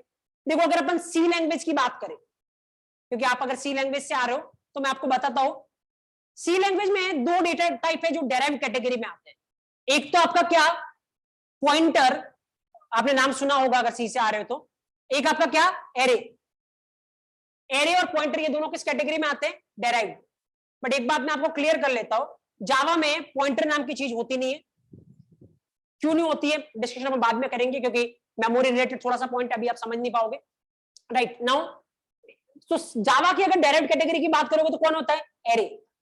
Again एक वाई दिमाग में पॉपअप होना चाहिए, सर नाम डेराइव्ड क्यों है। नाम डेराइव्ड इसलिए है क्योंकि ये कोई नया नहीं है, ये किससे मिलके बनेगा, प्रिमिटिव से मिलके बनेगा। पता है डेराइव किसको बोलते हैं, जैसे अपन बहुत बड़ा कोई 4-5 आपने पेज पढ़े किसी बुक के और मैं आपसे पूछ रहा हूं इससे क्या डेराइव होता है, मतलब उसको एक्चुअल में पढ़ने से क्या निकल के आ रहा है, राइट। वो एक दो लाइन में मेरे को समरी बताओ इससे क्या डेराइव होता है। तो डेराइव का मतलब कोई नई चीज नहीं है, किसी से निकल के आ रही है वो, राइट। तो डेराइव मतलब ये प्रिमिटिव से निकल के आ रहा है। क्योंकि देखो एरे, अब देखो एरे कोई छोटा टॉपिक नहीं है, अभी मैं खाली मेरे को क्लास में पहुंचना इसलिए मैं बता रहा हूं, बट कम से कम अपन 6-7 घंटे स्पेंड करेंगे एरे पे, खाली कंसेप्ट समझने में। क्वेश्चन पे तो बहुत ज्यादा टाइम स्पेंड करेंगे। अगर आपको अभी लगता है कि मेरे को एरे आता है तो मुझे लगता है थोड़े दिन के लिए वेट करिए, आपको पता चलेगा कि एक्चुअली रियलिटी क्या है नाउ। बट अभी के लिए मैं उस पर डिस्कस नहीं कर रहा हूं, अभी मैं खाली इतना बता रहा हूं एरे जो अपनी डेराइव कैटेगरी में है उसके फायदे क्या, उसके नुकसान क्या, वो थोड़ा समझने की ट्राई करते हैं।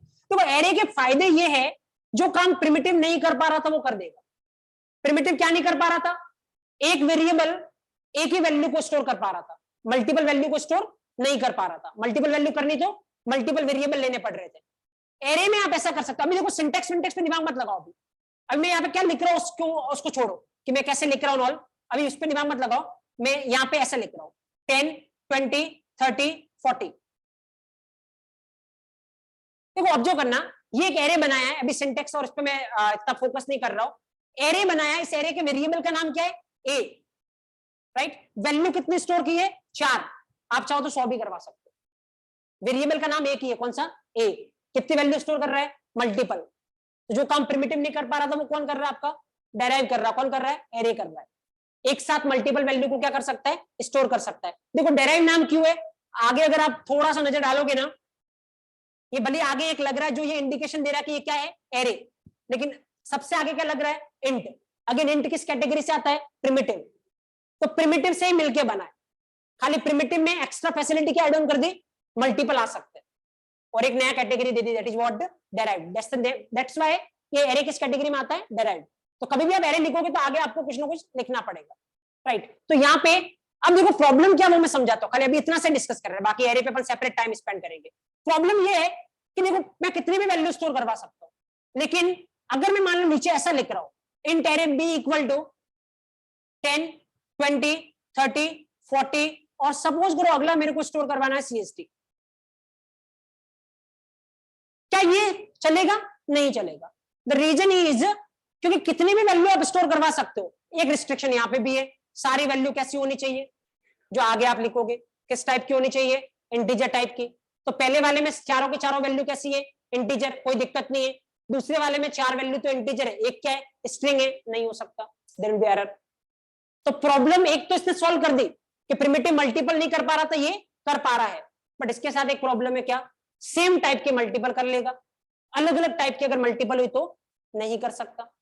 तो चलो एक और सॉल्यूशन चाहिए अपने को, और एक और सॉल्यूशन चाहिए तो फिर तीसरी चीज के पास आते हैं। तीसरी कैटेगरी होती है क्या, यूजर डिफाइंड डेटा टाइप।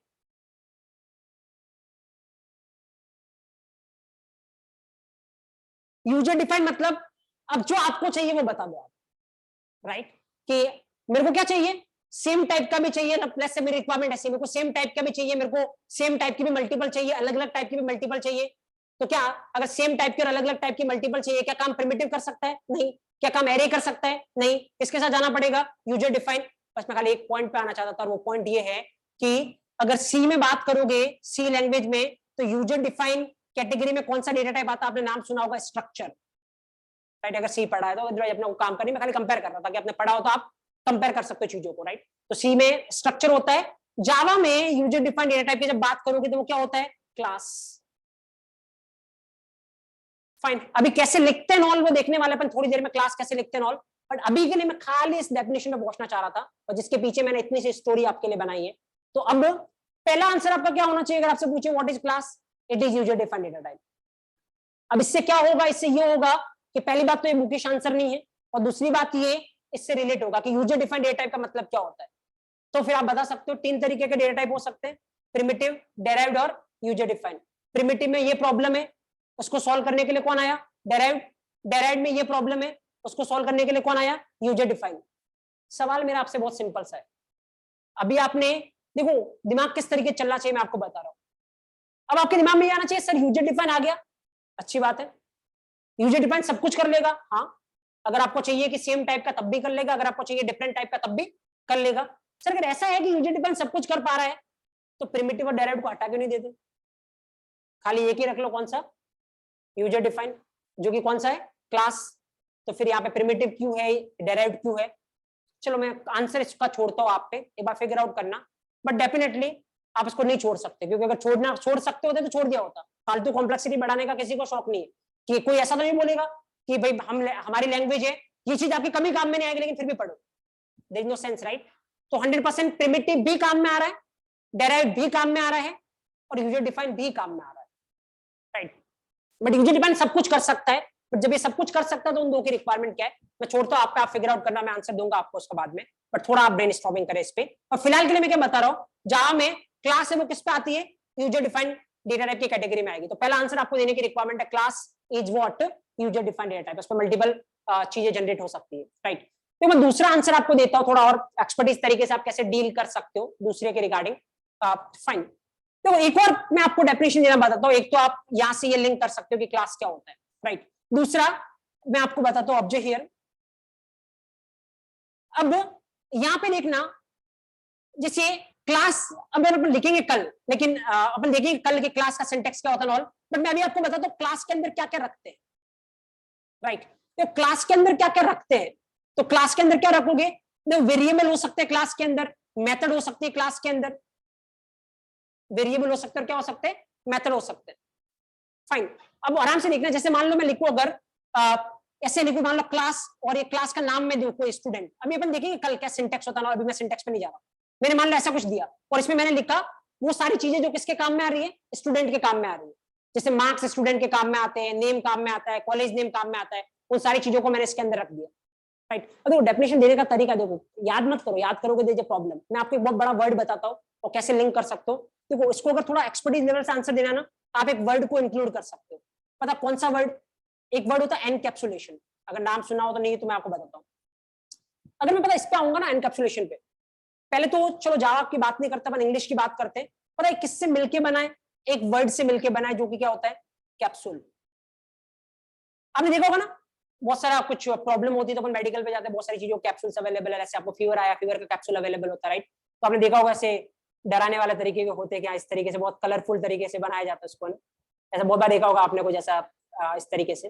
चलो थोड़ा अपन क्रिएट करने की ट्राई करते हैं, तो ऐसे मान लो ये कोई कैप्सूल है, राइट, और आपसे बोला जा रहा है कि मान लो आपने जाके बोला मेडिकल में मेरे को फीवर का कैप्सूल चाहिए, आपको ये दे दिया, fine. What is the meaning of this thing, कभी सोचा कैप्सूल मतलब क्या है, कैप्सूल मतलब कुछ नहीं है, वो सारी चीजें जो आपके फीवर को ठीक कर सकती है उसको एक ब्लॉक में इन्होंने बंद कर दिया और उस ब्लॉक को क्या बोलते हैं वो कैप्सूल, राइट। अब यहां पे आओ, वो सारी चीजें जो स्टूडेंट के काम में आ सकती है उसको एक ब्लॉक में बंद कर दिया, इस ब्लॉक को क्या बोलते हैं क्लास। तो सिंपल वे में आप क्या बोल सकते हो, class is a encapsulation mechanism of combining variables and methods into a single unit. Variable और मेथड को मिक्स कर दो एक यूनिट में, उस बॉक्स को क्या बोलोगे क्लास। तो आप नॉर्मल वे से आंसर नहीं दे रहे हो, आप एक टर्म यूज कर रहे हो एनकैप्सुलेशन, एक अलग इंपैक्ट क्रिएट करने वाला है और आपको पता है कि एक्चुअल में इसको याद नहीं रखना है। एनकैप्सुलेशन मतलब, अभी मैं आपको एक और चीज बता रहा हूं, जहां पर भी कभी भी दो चीजें मिक्स हो रही हो, दो या दो से ज्यादा, उसका आंसर देते टाइम, उसकी डेफिनेशन देते टाइम आप एनकैप्सुलेशन को बीच में ला सकते हो। जैसे यहाँ पे क्या हो रहा है, वेरिएबल और मेथड मिक्स हो रही है, आगे किसी में और कुछ मिक्स होगा तो अपन वहां पे भी क्या लाएंगे एनकैप्सुलेशन। तो what we can say, class is a encapsulation mechanism of combining variables and methods into a single unit. अभी थोड़ा टाइम कम है, मैं इसको इसलिए ऐसे बता रहा हूं, बट कल अपन देखेंगे एक्चुअल में इसमें क्लास कैसे बनाते हैं, क्या सिंटैक्स होते हैं और आप किस तरीके से आंसर कर सकते हो, एक क्वेश्चन से दूसरा क्वेश्चन कैसे जनरेट कर सकते हो, बात अपन इस पे करेंगे, राइट। और कल मैं आपको बहुत सारे प्रैक्टिकल चीजें देने वाला, जैसे किसी ने आंसर दिया था ना, class is a real world entity, बात करेंगे कि वेदर ये सही है या नहीं है और इसका किस तरीके से आपको फील करना है, राइट। चलो रोकता मैं सेशन को यहाँ पे खास करके जावा की, कल बात करते नहीं, मैंने ये जो अपन ने अभी बात की ना प्रिमिटिव एंड ऑल, ये नोट्स पे अपन कल ही लिख लेंगे, राइट। सो आप जस्ट देख सकते हो चीजों को, बाकी नोट्स अपन इसके कल सेशन जब स्टार्ट करेंगे नोट्स के साथ स्टार्ट कर लेंगे, राइट। चलो